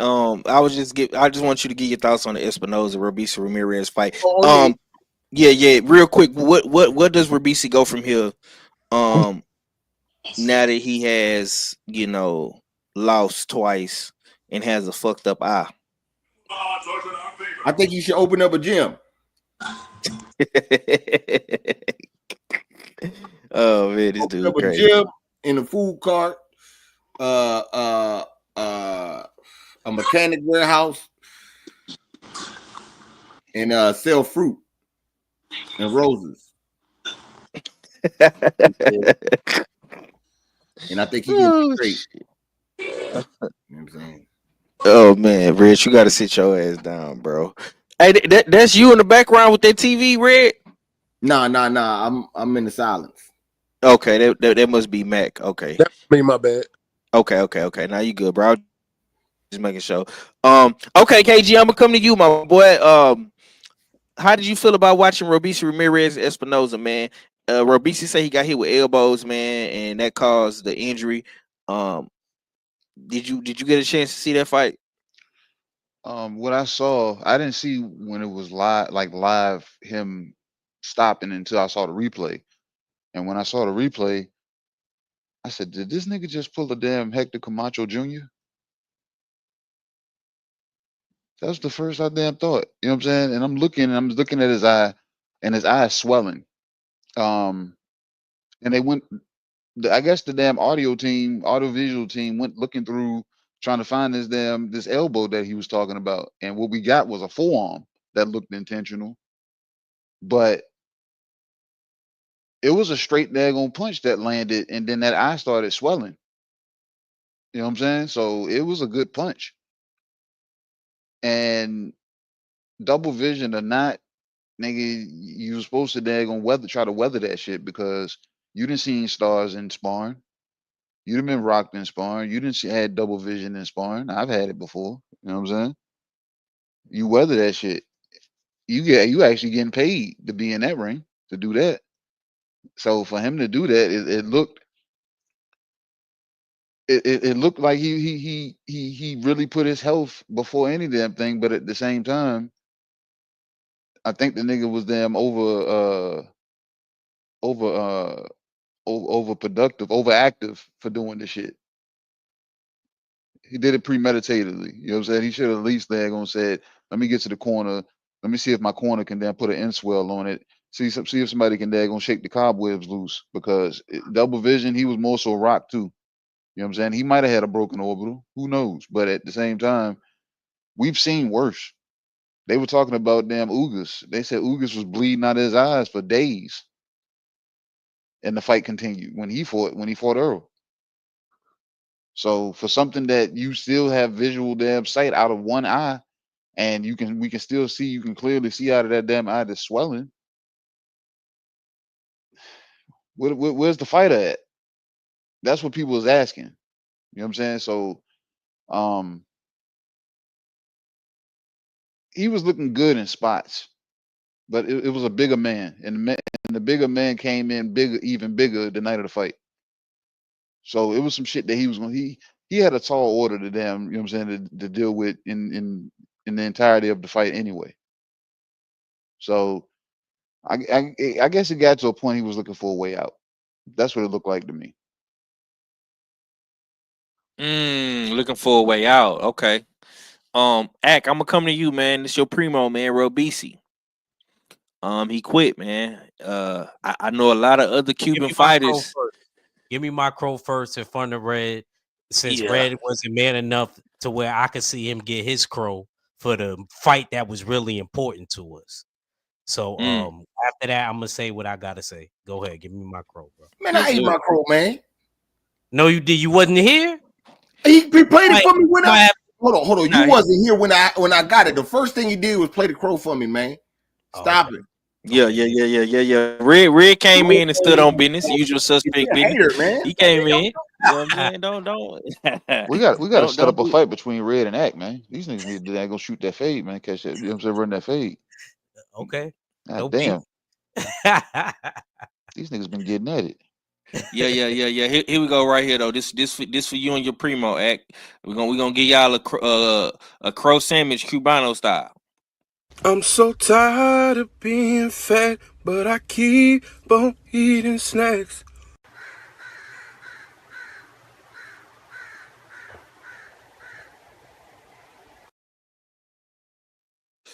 All right, what's your thoughts, bro? The sandwich is actually really good, but I'm not gonna lie, man. I did see the forearm when they showed it from different angles. Yeah. I didn't know too about the weight. And again, when I first said what I said, Mac remember, because Mac went right before me on Red's channel. I said my mind's telling me Espinosa, but my heart chose me. And I always tell people, I'll admit, you know what I mean? I did something that I tell people not to do. Go with your mind, not your heart. I went with my heart anyway. And I'm gonna keep it real with you, Five. I shed real tears last night. So I can't even talk about this fight. I can't break this down. You could go to the other brothers. Like, I shed real tears when Primo lost. For real. That's why I got these glasses on. You can't see it. I shed real tears, Five. I ain't gonna recover after this. And man, that joint messed me up, man. That messed me up because I felt like he could have won that fight. When he was up on all the scorecards too before he did that. And not only that, I never watched the first fight. I had missed that fight. If you go back and watch that first fight, he knocked Espinosa down in the 5th round with a beautiful left hook. Espinosa was really hurt. When he knocked Robisi down in the 12th round, Robisi wasn't hurt. He was tired. So and it should have been a draw to keep it a stack. Because when I watched that whole fight while we was backstage, and I was like, bro, this shit should have been a draw. Why did they give it to Espinosa? But neither here nor there. You know what I mean? He didn't do as well the second fight. He ended up quitting. I'm not with quitting. That, like I said, that hurt me, man. And your boy shed real tears. Five. It wasn't crocodile tears you hurt. It was real tears. You know what I mean? For Primo like that. So that's all I got to say on that. I don't know what he should do. I don't even want to talk about it. I want to go to Oscar Valdez and Navarete. I'm sore loose. I got you. That's the only fight I got wrong. Yeah. He loved to throw his record in. You know what I'm saying? But you know, me and my boy Big Stay, man, Boss Mac, we went 4-0 on them boys yesterday. You understand me? You know, big You know, shots out to the Tex, man. TX, you know what I'm saying? Texas boys went undefeated yesterday. yeah. Stay ready. I'm gonna come to you, my boy. Now you did pick Espinosa as well as me.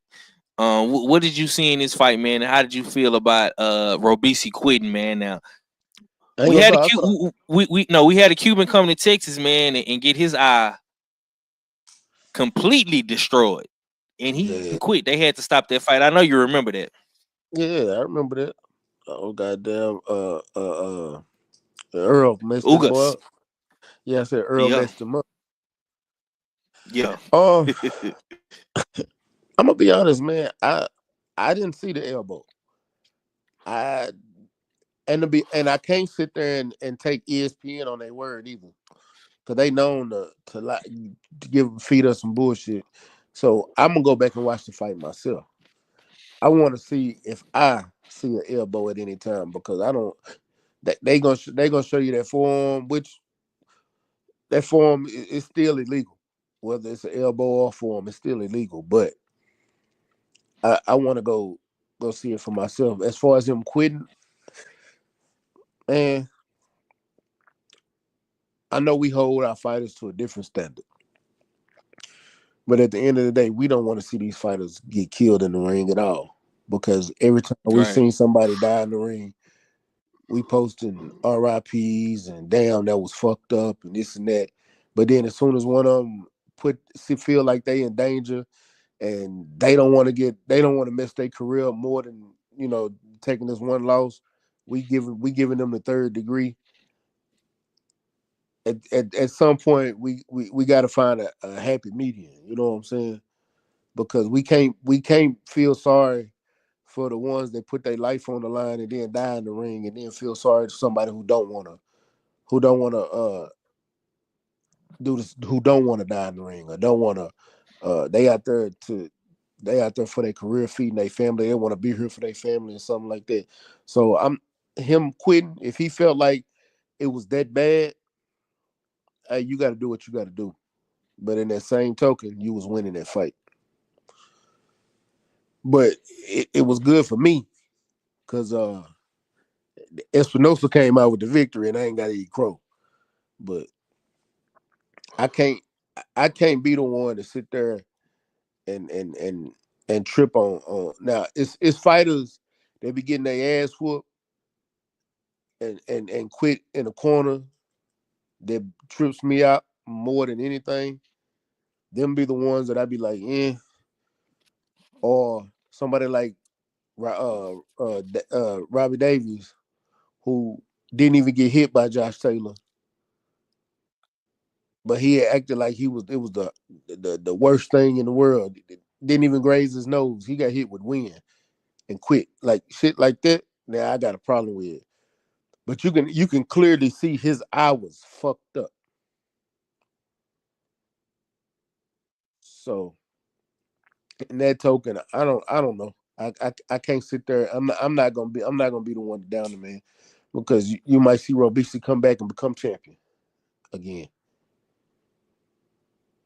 Yeah, facts, man. I like that take. We definitely got to do better with criticizing the injuries and what these guys do in the ring because we don't want to see no fighter lose their life or be permanently fucked up to where they can't be there for their family and whatnot. But Arfel, I'm gonna come to you, man. Give me your thoughts on Robisi, man, and Espinosa fight. I'm gonna have to disagree with Stay, my favorite sparring partner. Um, I thought Robisi was having success on the back foot. Definitely, in the early stages of the fight. There was an instance where I believe that Espinosa was starting to turn the corner a bit and change the momentum of the fight, and that led to, I think, the decision. And that's what I don't like about this whole situation with him quitting, because he didn't even have the wherewithal to take the knee and take at least 8 seconds and see if you, like KG said, clear your head up, or try to see if you can get through it, but give yourself a little 5 second break. And if you ain't good after the 5-6 seconds, then stay your ass down. He didn't even do that. Like the sensei said on his post fight breakdown, the nigga went and flagged the cab, wanted to get it the fuck out of there. Terrible. He fought. That was that a championship fight he was fighting for? Because he acted like he had a job to go to on the next day. Oh, I can't look like this. I gotta go. I gotta go back to the hair salon looking like this. Because that's what he looked like to me. You look like a hairstyle, not a barber. You look like a hairstylist, my nigga. So I mean, that's what you need to do part time, because full time boxing to me, after that egregious action, flagging the cab in the ring after you're winning the fight, bro. He got to atone for that. That's nasty work right there. That's gonna follow him for the rest of his career. In a championship fight, co-main on ESPN. And I mean, yeah, most definitely, odds are definitely the tricky injuries, very serious. Of course, if you start seeing lights and double vision or possible blindness, you may rush, rush to a bad decision. Well, he did rush a bad decision by just waving the cab and not at least taking going to a knee and seeing if he could regroup. I mean, that shows that he don't have that dog, he don't have that grit, he don't have that championship pedigree.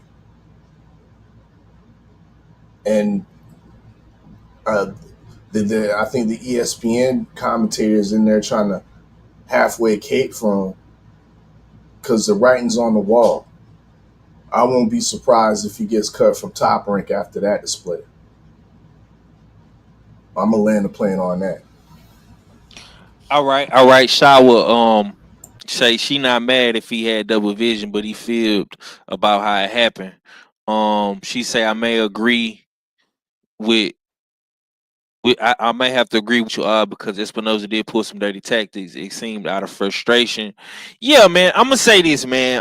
I did see the elbow from Espinosa. You know what I'm saying? But I also seen the straight punch that landed too. You know what I'm saying? So we not in the ring. We you know what I'm saying? We wasn't ringside. We didn't actually see it up close and personal. We all seen it on our TVs. We all might have different perspectives about the situation. But nonetheless, man, Robisi did, quit. He quit, and he's gonna have to suffer the consequences from Top Rank. He's gonna have to suffer the consequences from boxing fans. He's gonna have to accept the criticism from his fans, from the boxing community, from Top Rank. I mean, he gonna have to just accept this shit, bro. But I like Espinosa. I think it's a lot of good fights out there for him. At 126, possibly a Nick Ball, maybe the winner of B Figgy, Cool Boy Steph. It's some shit out there for Espinosa to get to. You know what I'm saying? I definitely want to see him unify. And I really don't want. I don't care to see another fight with him and Robisi Ramirez. I mean, he won both fights. Robisi, had his situation with his eye, man. So I don't know where he goes from here. Maybe he has to have eye surgery. You know what I'm saying? Hopefully it's fixable. You know what I'm saying? And he could continue to make money and take care of his family that just came here from Cuba and whatnot. I know he got a daughter, his family, his mother, you know what I'm saying, came from Cuba as well. So hopefully he can get back in the ring and make some more bread. Now let's get to the top rank main event: Navarete versus Valdez. Little OV. Let me say this real quick, man. Shouts out to Valdez and Navarete, man. This fight was very, very entertaining. Probably the most entertaining fight of the night when we're talking about championship wise. Valdez came to fight, Navarete came to fight, man, but Navarete was just too much for Valdez. And he couldn't do nothing with him, man. He ended up getting the stoppage in the 6th round. I'm gonna come to my brother Stay Ready on this one because he picked the 6th round knockout for this fight, man. What was your thoughts on the Navarete Valdez fight, and what do you want to see next from Navarete?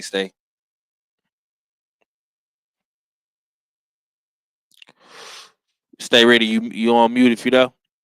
Oh man, I'm here. My bad. I was typing like a motherfucker. What was your Go question, ahead, bro? Now, what was your thoughts on Navarete and Valdez? What you want to see next from Navarete, bro? Man, that was a good ass fight. I ain't gonna lie to you.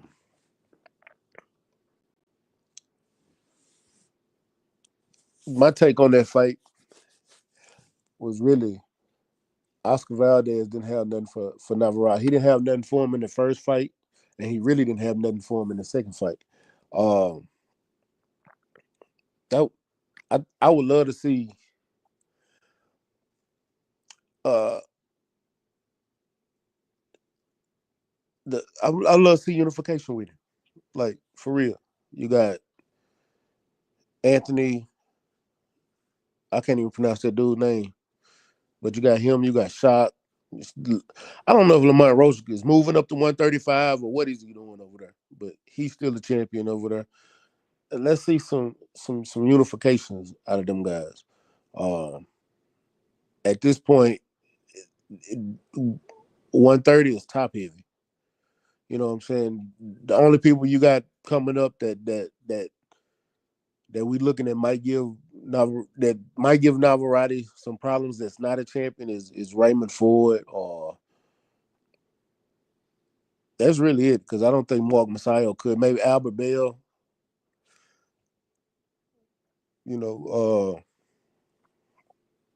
That's really about it. 130 is really top heavy. Let's see some unifications. Or move.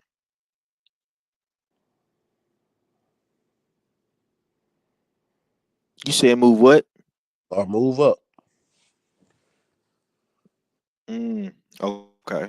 He said he was unification. He was gonna move up before the fight, Espinosa, because you see he rehydrated to 144. But nah, we talking about Navarrete. We talking about Navarrete, bro. Oh yeah, I forgot. Yeah, Navarrete. You said you don't want to talk about that, man. You know what I'm saying? So we're gonna leave that alone where it's at, man. Red, I'm gonna come to you, man. You picked Navarrete in this fight. Give me your thoughts on the fight. How did you feel about it, bro? The boy ain't been the same since that T scandal. You know what I'm saying? Since he not able to, you know what I'm saying, wake up with the Folgers, you know what I'm saying, he been folded. Man. Bars. Navarrete versus Valdez look like Georgia versus Texas, nigga. He got that boy number. Good like. Hold on, Five. Before you fuck you ain't gotta say nothing, Five. I got you back. Look like motherfucker Cadillac Red against the lady coach, nigga. Motherfucking number is got. Straight up, man. Whip that boy ass again. Shit didn't even look, man. All I know is at 130, Navarrete looked like a bad motherfucker. I know that Oshaki, man, I don't know if he gonna want to do that, man. Navarete might fuck him up. And if Lamont Roach, when Lamont Roach finished with Tank Man, if Navarete want that belt and he go after that, Lamont Roach gonna whip his motherfucking ass.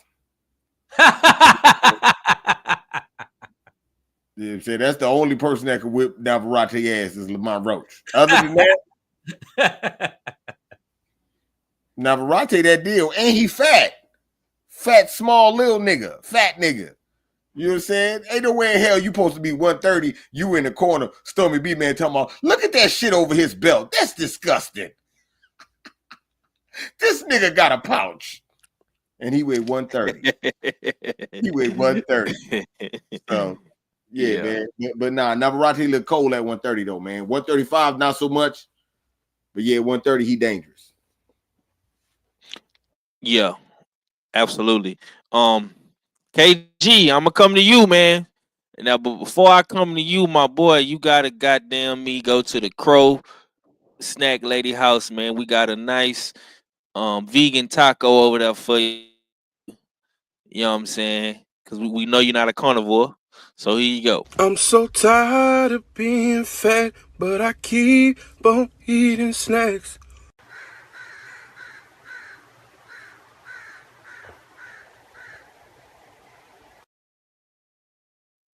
Now, KG, you did pick Lil OV, man. What was your thoughts on the fight, man? And what was Lil OV doing wrong, man? To where he couldn't goddamn me get past the goddamn tentacles, the octopus in Navarete, man. Lil OV was just too little, man, and he looked like it.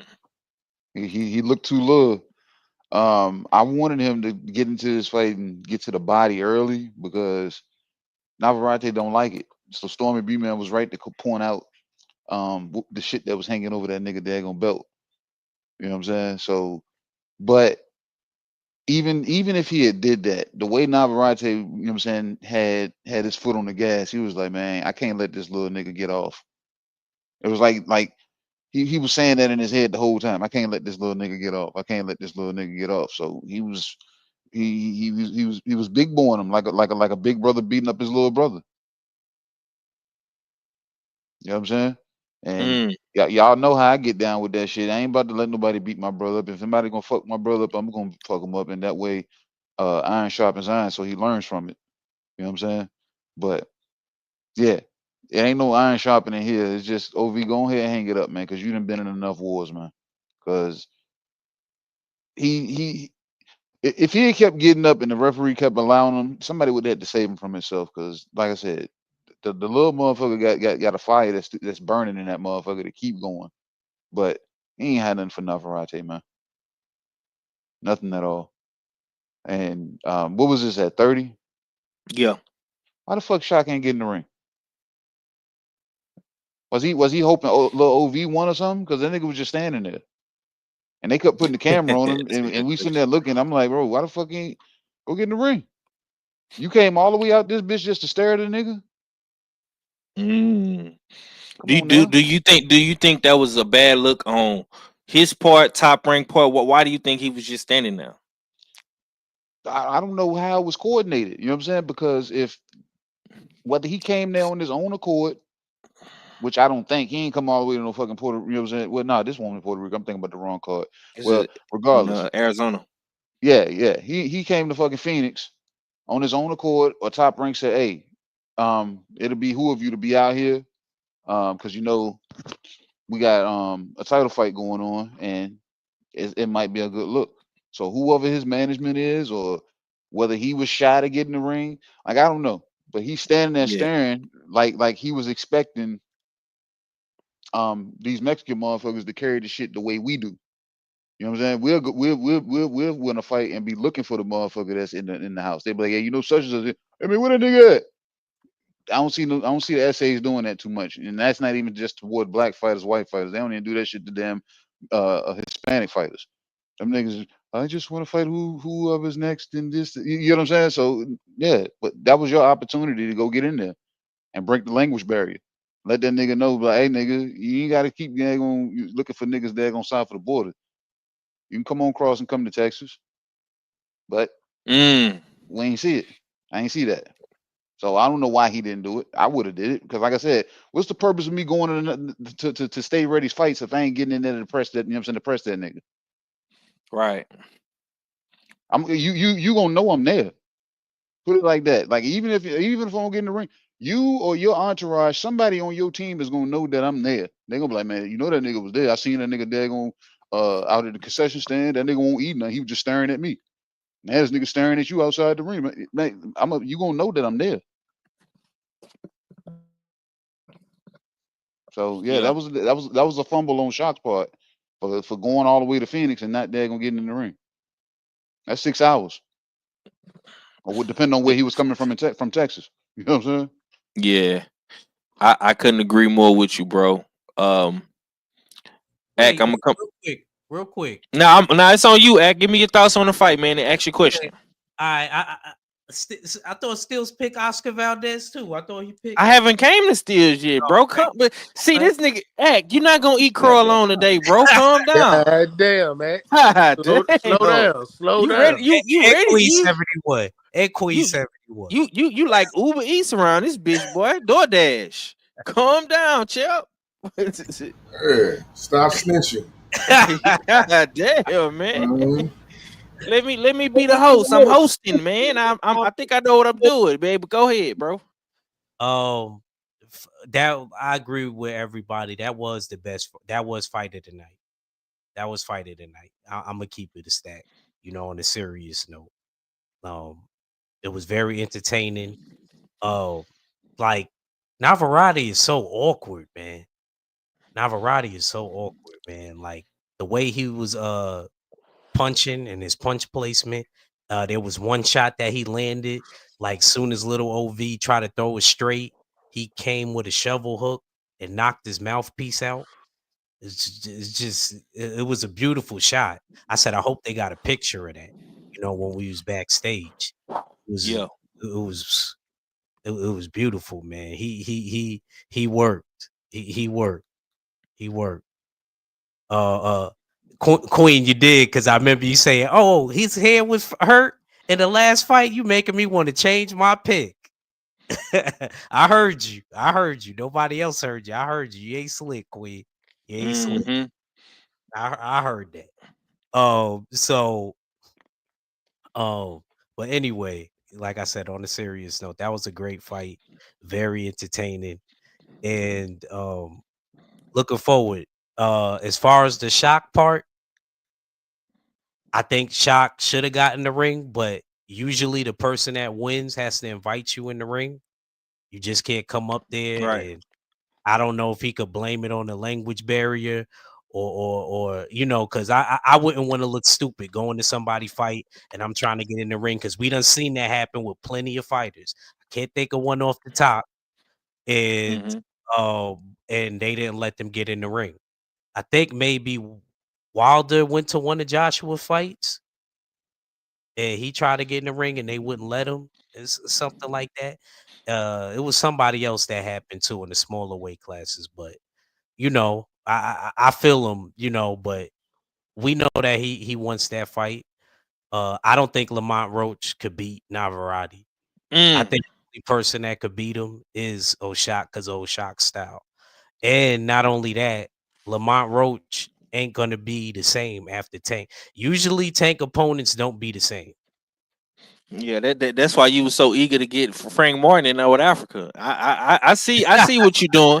Usually they don't be it's a track record of people not being the same after they fight in Tank. And I'm gonna keep it real. Lamont Roach, especially how that knockdown occurs, I don't know if he'll be this. I don't know if he'll be the same after that. So, and if anything, I would like to see the unifications. I agree with Mac on that. I want to see these guys at 130 start to unify, whether it's O'Shock and Navarete or after Lamont's done over there with Tank, you know what I mean, or even O'Shock and Lamont Roach, because they had words anyway. I think they should start it off. I would like to see that Texas versus DC. I think that's pretty dope. And yeah, that's all I really got on that. That's all I really got. Okay, for the closes out on this Navarete and Valdez situation before we get into the usual suspect reacts, man. What's your thoughts on the fight, man? And you did pick little OV, you know what I'm saying? So we gonna serve you up some of this good crow. You know what I'm saying? We gonna send it up north, man, on the express line. I'm so tired of being fat, but I keep on eating snacks.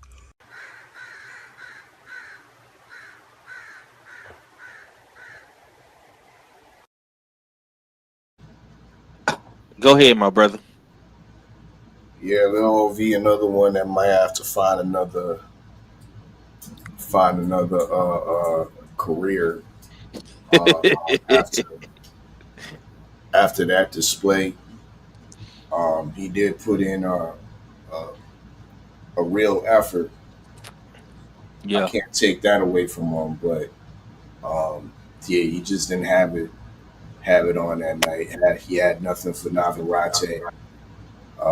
He failed to go to the fleshy body of Navarete that was begging to be touched. Pause, but you know what I mean? He didn't do that. He didn't do that. A guy that's coming down from 135 down to 130 that still looks fleshy is begging to be drained to the body. But unfortunately, the OV didn't have a answer to get inside that body. He also showed me a basic ineffective defense. Yeah, his basic high guard, it was effective of blocking some of those slapping hooks that Navarete's known to throw in awkward angles and whatnot. But one thing his basic defense wasn't able to defend was Navarete's uppercut. Navarete's uppercut, I think it landed multiple times. And that was, I think, the deciding factor of Valdez getting up out of there, turning the fight turning the way it did. So I'm still not all the way impressed with Navarete. This was a good victory against a guy that a little OV that I thought there might have been a small resurgence, but it's obvious it's not. You know what I mean? We could say he essentially turned old overnight. I mean, I don't know if it was an injury that he sustained during the fight, but the legs didn't look all that stable as well. So I think he's had a nice, successful career. He's been champion. Has a respectable record. I think at 32-3. He has nothing to be ashamed of. You know what I mean? As far as Navarete goes, I think rather than the blunder, I think we can put a little bit of blame on Shock, our old Shock, for not being more, I guess, persistent of making himself known. Because they, to be fair, they did interview him earlier on in the card. I mean, they did take him aside and give him his own interview, and he did address what he wanted. He wanted the winner, so to speak. But the follow-up wasn't there. Having the cameras just focused on him, and he's not doing nothing but staring in the ring, it's kind of a suspect look. At least mouth out the words, because you know the camera's looking at you. At least mouth out the words like Navarete next or something like that. He didn't do that. he just looked like a fan in the stands. You know what I mean? So he has to share the blame also with Top Rank. Top Rank should have did their due diligence in plotting the whole engagement and inviting them into the ring. Having that already pre-thought and pre-planned for the a champion that's currently on Top Rank, because it's not the same situation where Wilder and Joshua, where they're on two different kind of competing promotions.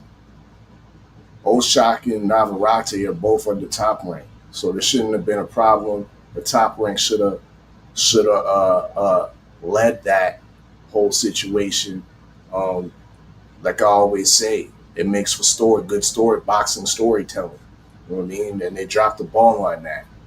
But with that being said, I think a great fight for Navarete, a fight of the year type fight, I would think, if these two guys would come together and the unification would be that Anthony Kakachi. I think both of their styles would definitely mesh well in an action-packed, blow for blow type fight, action-packed type fight. So, yeah, I think once again, Top Rank dropped the ball by not kind of forcing or leading Oshak into this unification fight. However, Kakachi's a good alternative as well. You know what I mean? But that's my take. Yeah, Kakachi, you got, like I say, Lamont Roach, you got Shock, you know what I'm saying? It's some guys at 130, man. You know what I'm saying? Everybody got a belt. 4 guys got a belt at that weight division. So yeah, man. Definitely got to see some more unifications at that weight division. But we're gonna see what happens, man. We're gonna see what happens. But Shock did look crazy just standing there, I'm not gonna lie. But moving on, man, we're gonna get into some usual suspect reacts, man. I don't want to keep the guys on here too much more longer. It's been 2 hours already. Boots Ennis finally came out and addressed the duck, man. We're gonna get into Boots Ennis, and if we have time, we'll get into some more usual suspect reacts. I got some clips right here I want to play, man, and we're gonna get into it. Let's go. Boots, the whole world is calling you a duck, bro. Why did it take you so long to speak out on this situation in depth? Not gonna lie, I was hot, I was heated, and I was angry, you know, and I reached out to everybody involved, you know, to get down to the bottom of what was going on. And it was just a bunch of like miscommunication and things like that. And I got a great team, and I hired them to do their job.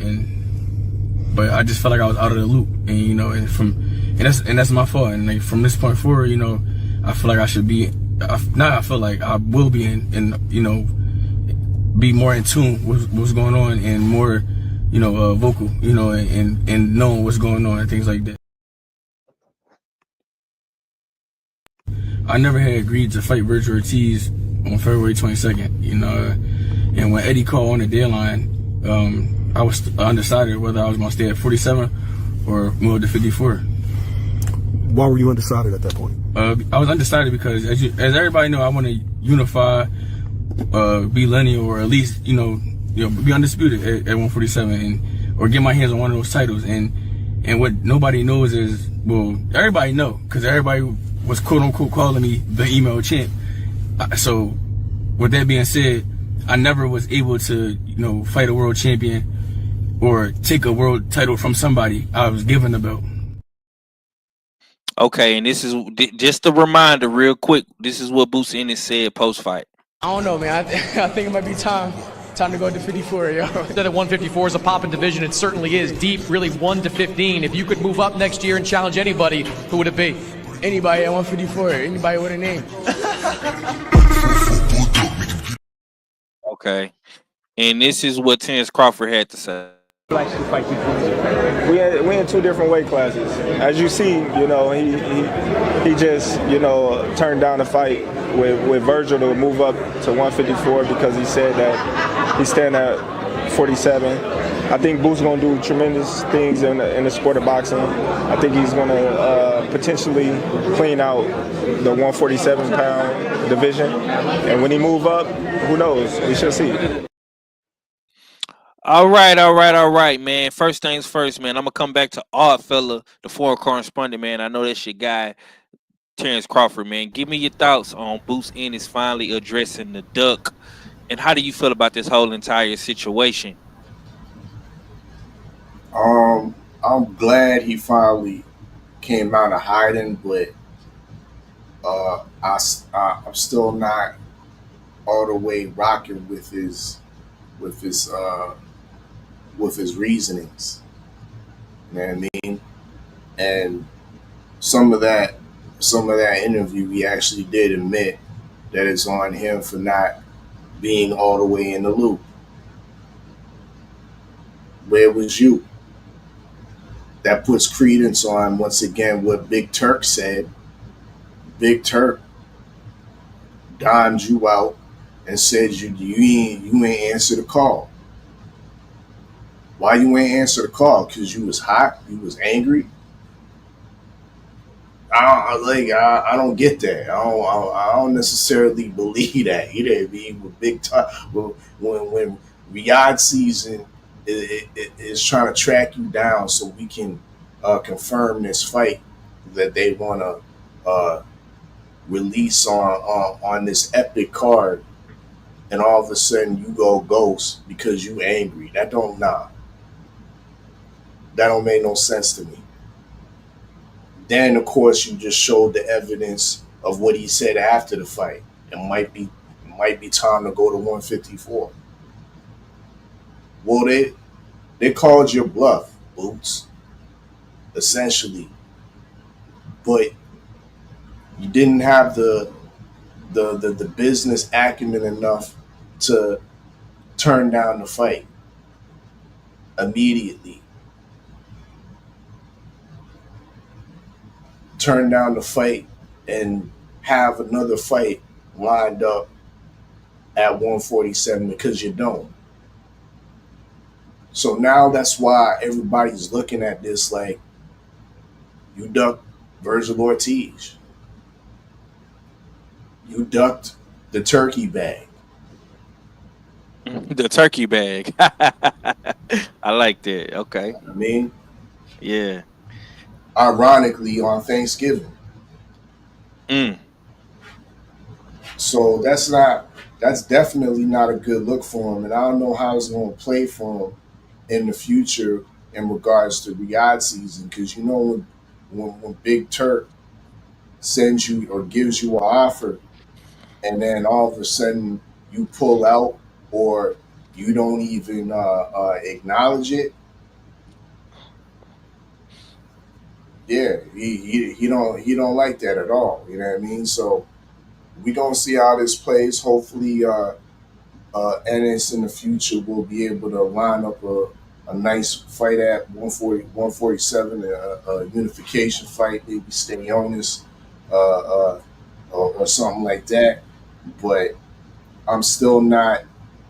I don't totally agree or totally believe what he's saying with his most recent statement. Just seems like a whole bunch of excuses, and yeah, I'm gonna land the plane on that. All right, man. Usual Suspect 6 Sunday, man. We getting into some hot boxing topics. We covered the main fights. You know what I'm saying? The two fights, 2-fight card. I mean, Top Rank, DAZN, HITCHENS, and Navarete, Espinosa. Robisi. You know what I'm saying? So we into some hot boxing topics. This is how we end the show. So if you didn't hear our takes on the fights, just go back and rewatch it, rewind it. You know what I'm saying? I'm gonna come to my brother KG. Give me your thoughts on what. Let me go Boost. real quick. I'm finna have to jump out because I got to Go ahead. Go ahead, bro. Just real quick, and I know you was gonna go to the other brothers first, but I do got to finish this up. because it's due tonight. I'm not gonna lie. I've preached this for years since we started this YouTube shit.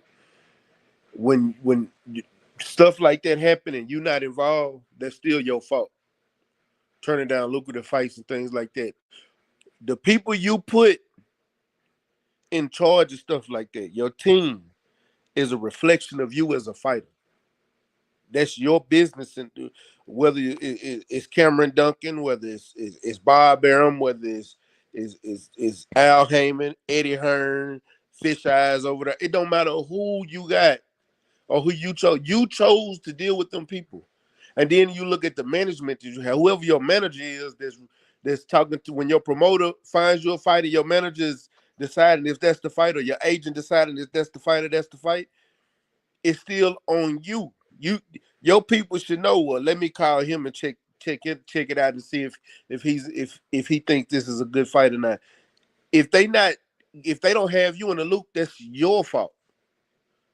That's your fault, because the team that you put in place don't have enough.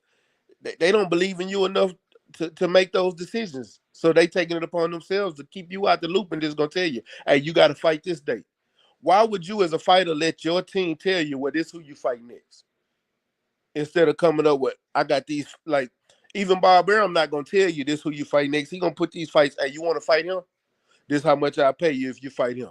This is what a promoter's gonna do. They not just gonna throw you in there with anybody. They gonna put the people in front of you. Even if they know you, they picking you to lose and want to put somebody in there they feel like can beat you.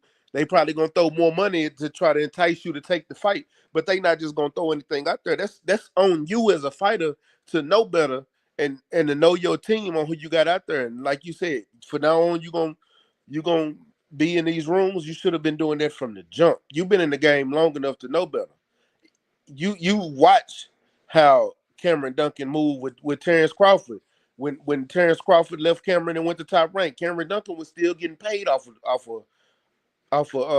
Bud, because that's the bad business that Bud did with Cameron Duncan. You were signed up under. You know how this dirty game is. Boxing is a dirty sport. And I ain't talking about in the ring. I'm talking about outside the ring. It's a fucked up sport. Everybody outside of the fighter gonna get more money than the fighter. And you know that. You just see what you gonna get paid. You don't know how much these other people is getting. You need to pay attention to what's going on. You need to pay attention to them contracts, and you need to pay attention to who the fuck you have handling your fucking business. Whether it's a business duck or you duck, that's still a fucking duck. Y'all might see it another way or want it to be another way, but it's the business of boxing is still the business of boxing. If your team turned down a fight, then that's a duck. Because for some reason, they didn't feel you was ready for that fight. It is what it is. And that's my take. I got to go, fellas. I love y'all. I got to get this paper done. Yeah, man. Stay on your grind, bro. We know you got some big shit coming. You know what I'm saying? By the time we do the meet and greet in Vegas, man, you might be a goddamn have a promotion or something, new job title. You know what I'm saying? So shit, I ain't mad at you, bro. Do what you gotta do. I appreciate it, man. Yes, sir, man. That's my boy. Stay ready, man. B Mac, man. We formed Voltron today, man. My day is made. You know what I'm saying? See, I you know, when all my brothers come on the platform and you know what I'm saying, we talk our good ish, man. You know, it really makes me happy. But yeah, man, you know, life be life, and sometimes, man, like I say, everybody got their own individual shit that they doing out here for themselves, for their family. They got their goals they trying to accomplish. They got kids, you know what I'm saying, responsibilities. So for my brothers to pull up on me and give me some of their time, man, to make this fire ass content, it means the world to me. You know what I'm saying? And I appreciate it wholeheartedly. And I appreciate everybody for tuning in too in the chat, man. Y'all was lit today. We had a whole lot of good comments in the chat, man. I seen my boy Kondo come through. He say, I believe he knew why would they make a fight and set a date without him knowing what he said make no sense. It was a duck. Hey, man. Yeah. Hey, bro, I'm not mad at you for saying that, Kondo. KG, let me slide over to you, bro. What's your thoughts on Bruce Ennis finally addressing the whole Duck situation?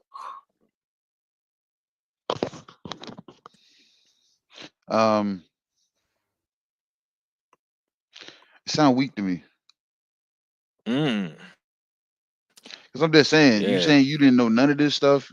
You we had this problem when you was damn going through PBC and Showtime, having to damn deal through Showtime and all this other shit, and you and your dad didn't know how to damn move and shake when it came to this and move and shake when it came to that. Y'all was supposed to pick up a book before y'all went and signed with the next motherfuckers, or y'all still just taking them niggas at their word too. Like, you know what I'm saying? When you in any form of relationship, whether it's business or daggone pleasure, goddamn it, you're supposed to be better than you was before you when you leave that situation. So him leaving the Showtime situation, he was supposed to be better or smarter or a little bit wiser going into the matchroom situation. You can't leave in the blind and go into the blind. You know what I'm saying? That's a fact. That's why I feel the Ennis family is messing up at. Because remember I said this. Boots is saying one thing, Bozy is saying one thing, Eddie is saying another thing. You get what I'm saying? So they need to sit down at Sunday dinner and discuss what they need to go and sit with damn Eddie and talk about before Bozy is on the phone talking to him and Boots is still sitting over here to the left, sitting in the back, wondering what y'all talking about. So somebody's not talking to somebody. But the team needs to talk to fucking Boots. But if he ain't making no damn decisions, if he's not taking control of his own career and making his own decisions, then nigga, you need to just be ready when they call you and tell you got to fight. Whether you heard about Virgil Ortiz or not, whether it's at 54 or 47 or not. So obviously, damn, you know what I'm saying? Y'all got some damn some powwows to attend, some leadership there gonna fucking damn seminars to them go to, some coordination, some organization, something before y'all move forward with y'all career, because your people, you over here just fighting and then not knowing what the fuck is going on. That's no bueno, especially in this era of boxing. That shit might have been cool, you know what I'm saying, 25 years ago, when motherfuckers was damn saying shut up and just fight, and you getting peanuts and motherfuckers is getting fucked daggone, you know what I'm saying, every way from daggone left to right, goddamn it. So you got to do better with keeping track of what's going on, you know what I'm saying, with your career, because it is your career. So yeah, they got to tighten up over there. Agreed. It's still a duck though. The homie Mahari say, I like Boost, but it's his responsibility to figure out the business of boxing. A duck is a duck. Shower says all these fighters need to know the business for real. We have more independence if they took time. Absolutely. Cadillac Red, I'm gonna come over to you, fam. What's your thoughts, bro, on Boost Ennis addressing this duck situation? I mean, he manned up and said he ducked. That's what he did. He said, I ain't know, and I mean, they did it, so I got to take it, you know what I'm saying? The next time I'm going to know and moving forward. I mean, I'm going to be real, man. That shit sound like some bullshit to me, man. Because you were saying this shit before you got with Eddie. That's why you left the PBC. Because niggas is jerking me around, and I'm going to take full-fledged and grab my career by the horns, and I'm going to bet on me, and you know what I'm saying, and all this. And now Eddie jerking you around and you saying the same shit, man. Look, man, miss me with that, man. You do Andrade. That's what you is from here on out, man. You do Andrade until further notice. Because I don't believe none of that shit. I don't believe you going to unify. I know my homeboy said that you going to unify, and I want to believe him, but I just don't. I don't. Fuck it. You rock with Eddie. I don't believe none of that shit. You know what I'm saying? So we'll see. We'll see how it rock. I mean, I ain't saying that he's scared. I ain't saying he ain't nice. I'm just saying your business garbage. You put all your attribute points on your boxing skill, and you ain't put none on business, and now look at you. So we'll see. So let me ask you this: what does he have to do to not be a Demetrius Andrade? Unify, get the titles, go undisputed, do some shit like that. Don't, I swear on everything I love, don't fucking not go to 54 saying you want to be a champ, you want to unify, and then come out your mouth and say, well, these niggas asked for too much. Nigga, they was gonna ask for that regardless. Right. So I don't want to hear none of that bullshit. Get the deal done. You know what I'm saying? Get the deal done and pay these dudes what they asking for. I ain't tripping off shit. I'm gonna tell y'all motherfuckers it was all worth it. You know what I'm saying? Just like how we did with the Frank Martin shit. Niggas was calling Frank Martin a duck. Frank Martin a duck. His very next fight was Tank Davis. So it's not really a duck with him. You know what I'm saying? Shakur was ducking. You know what I'm saying? And his next fight was De Los Santos, where he could have fought for undisputed. That's a duck. You know what I'm saying? So you ducking right now, but if your ass come out and you unifying, it's all understandable. You know what I'm saying? And we gonna talk about the fight. But if you come out telling me you fighting some UK motherfucker that Eddie Hearn didn't found for you to beat up on because he undefeated and he nice, nigga, please. Oh man, Cadillac Rich, you gotta love this guy, man. He's a fucking hater. I'm just saying. You know what I'm saying? If you're not unifying, you come out, oh yeah, man, he undefeated, and this is tough, man. I don't want to hear none of that shit. You need to go get a belt. So I mean, another one. You got a belt now, but you need to go get another one. Right. I get you, bro. I get you. That's the shit he keep talking about. You know what I'm saying? I'm gonna hold you to your words. Yeah. So, yeah, man. That's what I got. But all right, man, let me get out of here. Let me get to these little kids, man. I'll holler at you on the back end file. Real quick. Let the people know. Is you doing a bellway tomorrow, man? Because we never know what we gotta ask. Yeah, we should be outside tomorrow. I'm gonna try to. If I don't make it early show, then I don't know. I'm gonna see. But oh shit, yeah, you know what I'm saying. But we looking good. We looking good as of now, though. So you know what I'm saying. That's the word. Okay, just hit me up, bro. If something changed, shoot me a text or something, man. If you need me to fill in, just let me know. All right, I got you. Salute to the LDBC, man. It's the usual suspect. Ting. Holler at y'all in a minute, though. What? All right.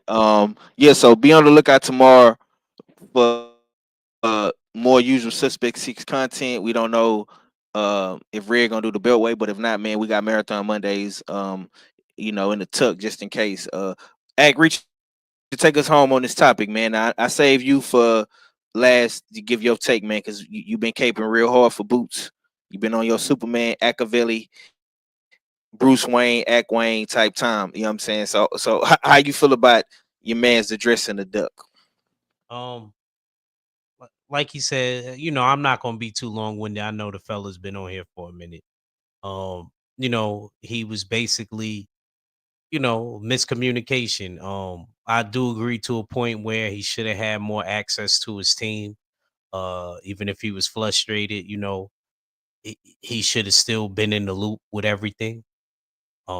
I still don't think it's a duck personally, and I see how you threw that little video in there when you said he it might be time.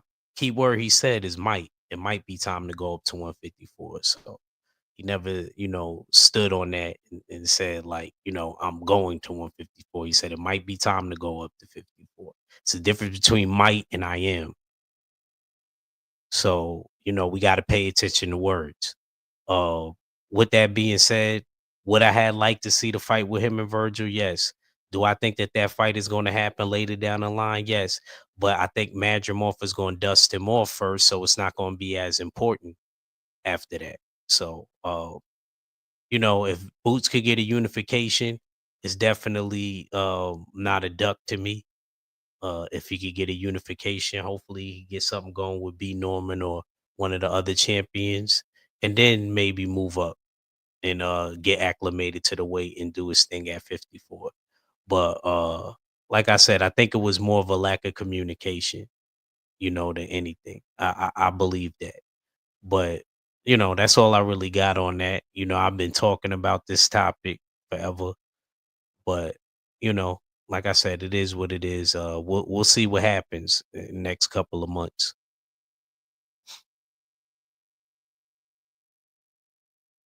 All right, man. This has been a good one, man. I hope y'all enjoyed it. You know what I'm saying? Usual Suspect 6, man. We did form the 6. Voltron was at peak performance today. We definitely got to get more of these going into 2025 with all of the guys. We definitely gonna have some good content coming. We also got good fights coming. Now next week is a Golden Boy the Zone card. I don't think the fellas is gonna be too excited to watch that or even talk about that, but we'll still cover that. You know what I'm saying? Going into the next week with the Usyk and Fury rematch. We also have the Monster Nue and Sam Goodman fight as well in December.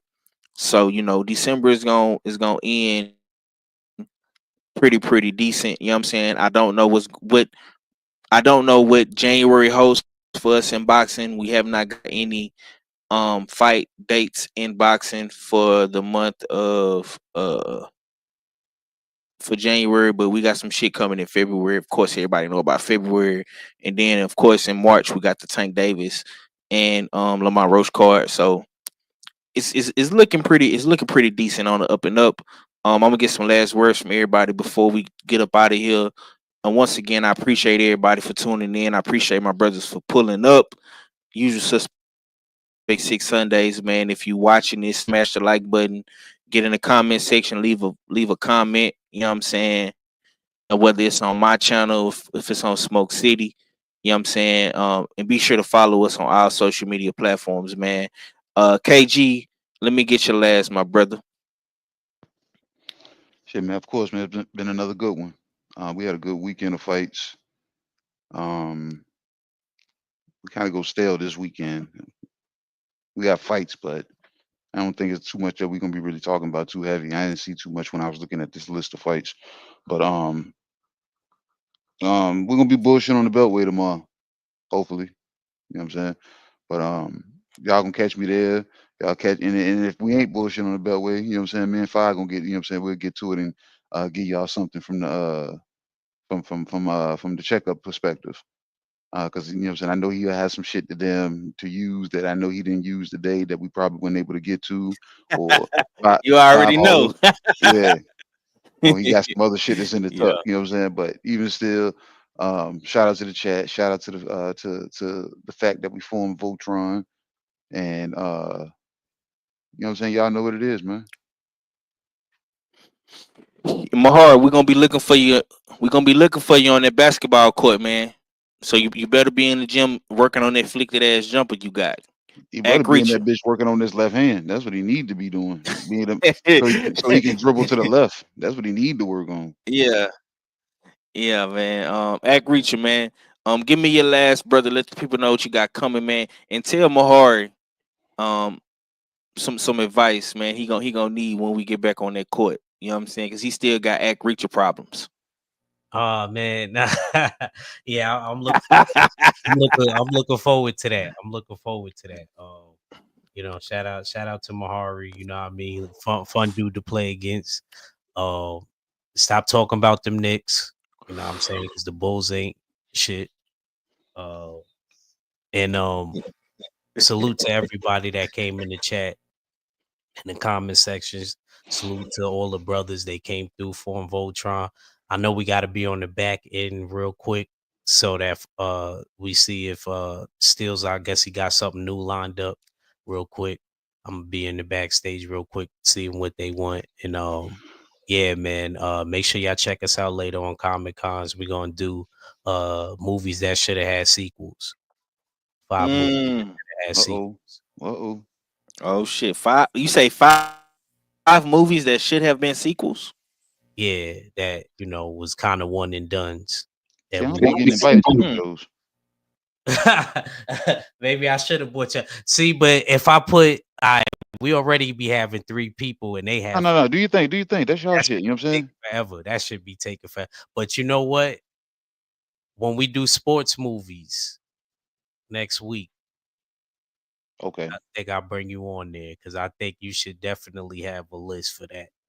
Okay. And then something to bring 5. Yeah, because I'm still trying to figure out when I'm gonna come to the channel. You done had the channel for like a whole year, bro, and I haven't got one invite, man. This nigga acting got real fucking bougie, man. Yeah, How you doing shit. This nigga done got real bougie, bro. Like I can't even get in contact with my man's. Like you got a new number. I ain't got the new number. You know what I'm saying? You got my new number, bro. How Nah, Hollywood ass nigga. I'll be texting you and you don't be texting back, bro. Stop, bro. I'll be like, yo, nah. live. I remember I was I'm fucking with you, bro. I'm fucking with you, man. Act, that's my brother, man. Like no other. But yeah, man, y'all be sure to go check out Comic Cons, man. They did a dope show last week about the wrestling games. I don't know what Red was talking about last week with all these Nintendo 64 ass games, but it was dope. It was dope. You know what I'm saying? But yeah, man, Comic Cons definitely is something I like because it's nostalgia. You know what I'm saying? It's original. You know what I'm saying? It gives you a chance to talk about different things outside of sports, more so like entertainment. You know what I'm saying? What the things that you like, probably things you grew up on, games you played, movies you watched, your favorite cartoon characters, superheroes, and just all different type of dope ass shit, man. So salute to my boy Act for, going in a different lane outside of boxing. You know what I'm saying? And like I say, that shows you that these usual suspects 6 boys, they got range. We ain't gotta just come on here all the time and talk boxing. We can talk about other shit too now. So y'all be sure to support my man's channel. You know what I'm saying? He doing this thing over there, Comic Cons. Y'all be sure to go check him out. Jay still off to close us out, bro. And let the people know real quick about the 50-50 rules, man. Indeed. Speaking of the range, you know what I mean? Make sure y'all get your tickets for the 50-50. Every 2 weeks, every other Friday, we will be splitting half of the pot, half of the pot that's in the jackpot. Tickets are available via Cash App. 1 ticket is $10. $20 gets you 3 tickets, and $50 gets you 10 tickets. Once again, send your within the Cash App, send your email address as well as your name or your alias, and we will send your signed ticket numbers to to your email address within a couple hours of the transaction. Once again, the winning numbers will be assigned or will be announced. Will be announced this coming Friday on Supreme Beats Boxing Talk. Bullshitting on the Beltway. So yeah, if you haven't subscribed, make sure you subscribe to the channel and pull up to the Beltway, which will probably be on 8:30 p.m. Eastern time that Friday. And once again, we will announce the winning ticket number, and the winning number or the winning person will be Cash Apped immediately. Half the jackpot, the other half goes to the LDBC meet and greet, securing of the events, venues, and entertainment and whatnot. So it's definitely contributing to a great cause. So make sure y'all get your tickets. Cash App $usual 50-50. Once again, $usual 50-50. One ticket's $10. 3 tickets, $20, 10 tickets for $50. And yeah, we're gonna announce that Friday. But y'all know what it is. Salute to the chat. Salute to the usual suspects. Indeed, we from Voltron this afternoon. And big up 503 Line, you know what I mean? Always coming up with the great boxing questions, creating a platform for great boxing discussions with all these hot topics and whatnot. Salute to the LDBC. Amen. And I'm Gizzo. Yes, sir, man. And be sure to stop Usual Suspect 6, man. Hey, man, we stepping real hard in 2025 with that drip, man. We coming to Vegas dripped out, man. Atlanta was on some slight shit, but I'm telling you, 2025, man, we stepping like no other. So y'all better be sure, man, to go get your drip, go get your merch, man. Go get you some of them hoodies, some of them jogger pants, man. Go get you some of them tees, man. Go get you some backpacks, some traveling bags. Me myself personally, I like that Good Doctor traveling bag, man. I'm gonna have to cop me that joint with the backpack to match. You know what I'm saying? So y'all be on the lookout, man. Shop Usual Suspect 6, man, because you definitely want to be a suspect than the victim. You know what I'm saying? And on that note, we're gonna get up out of here, man. Deuces. To live is to risk it all. Otherwise, you're just an inert chunk of randomly assembled molecules drifting wherever the universe blows you. Come on, everyone. Keep healthy. Keep healthy. Come on, everyone.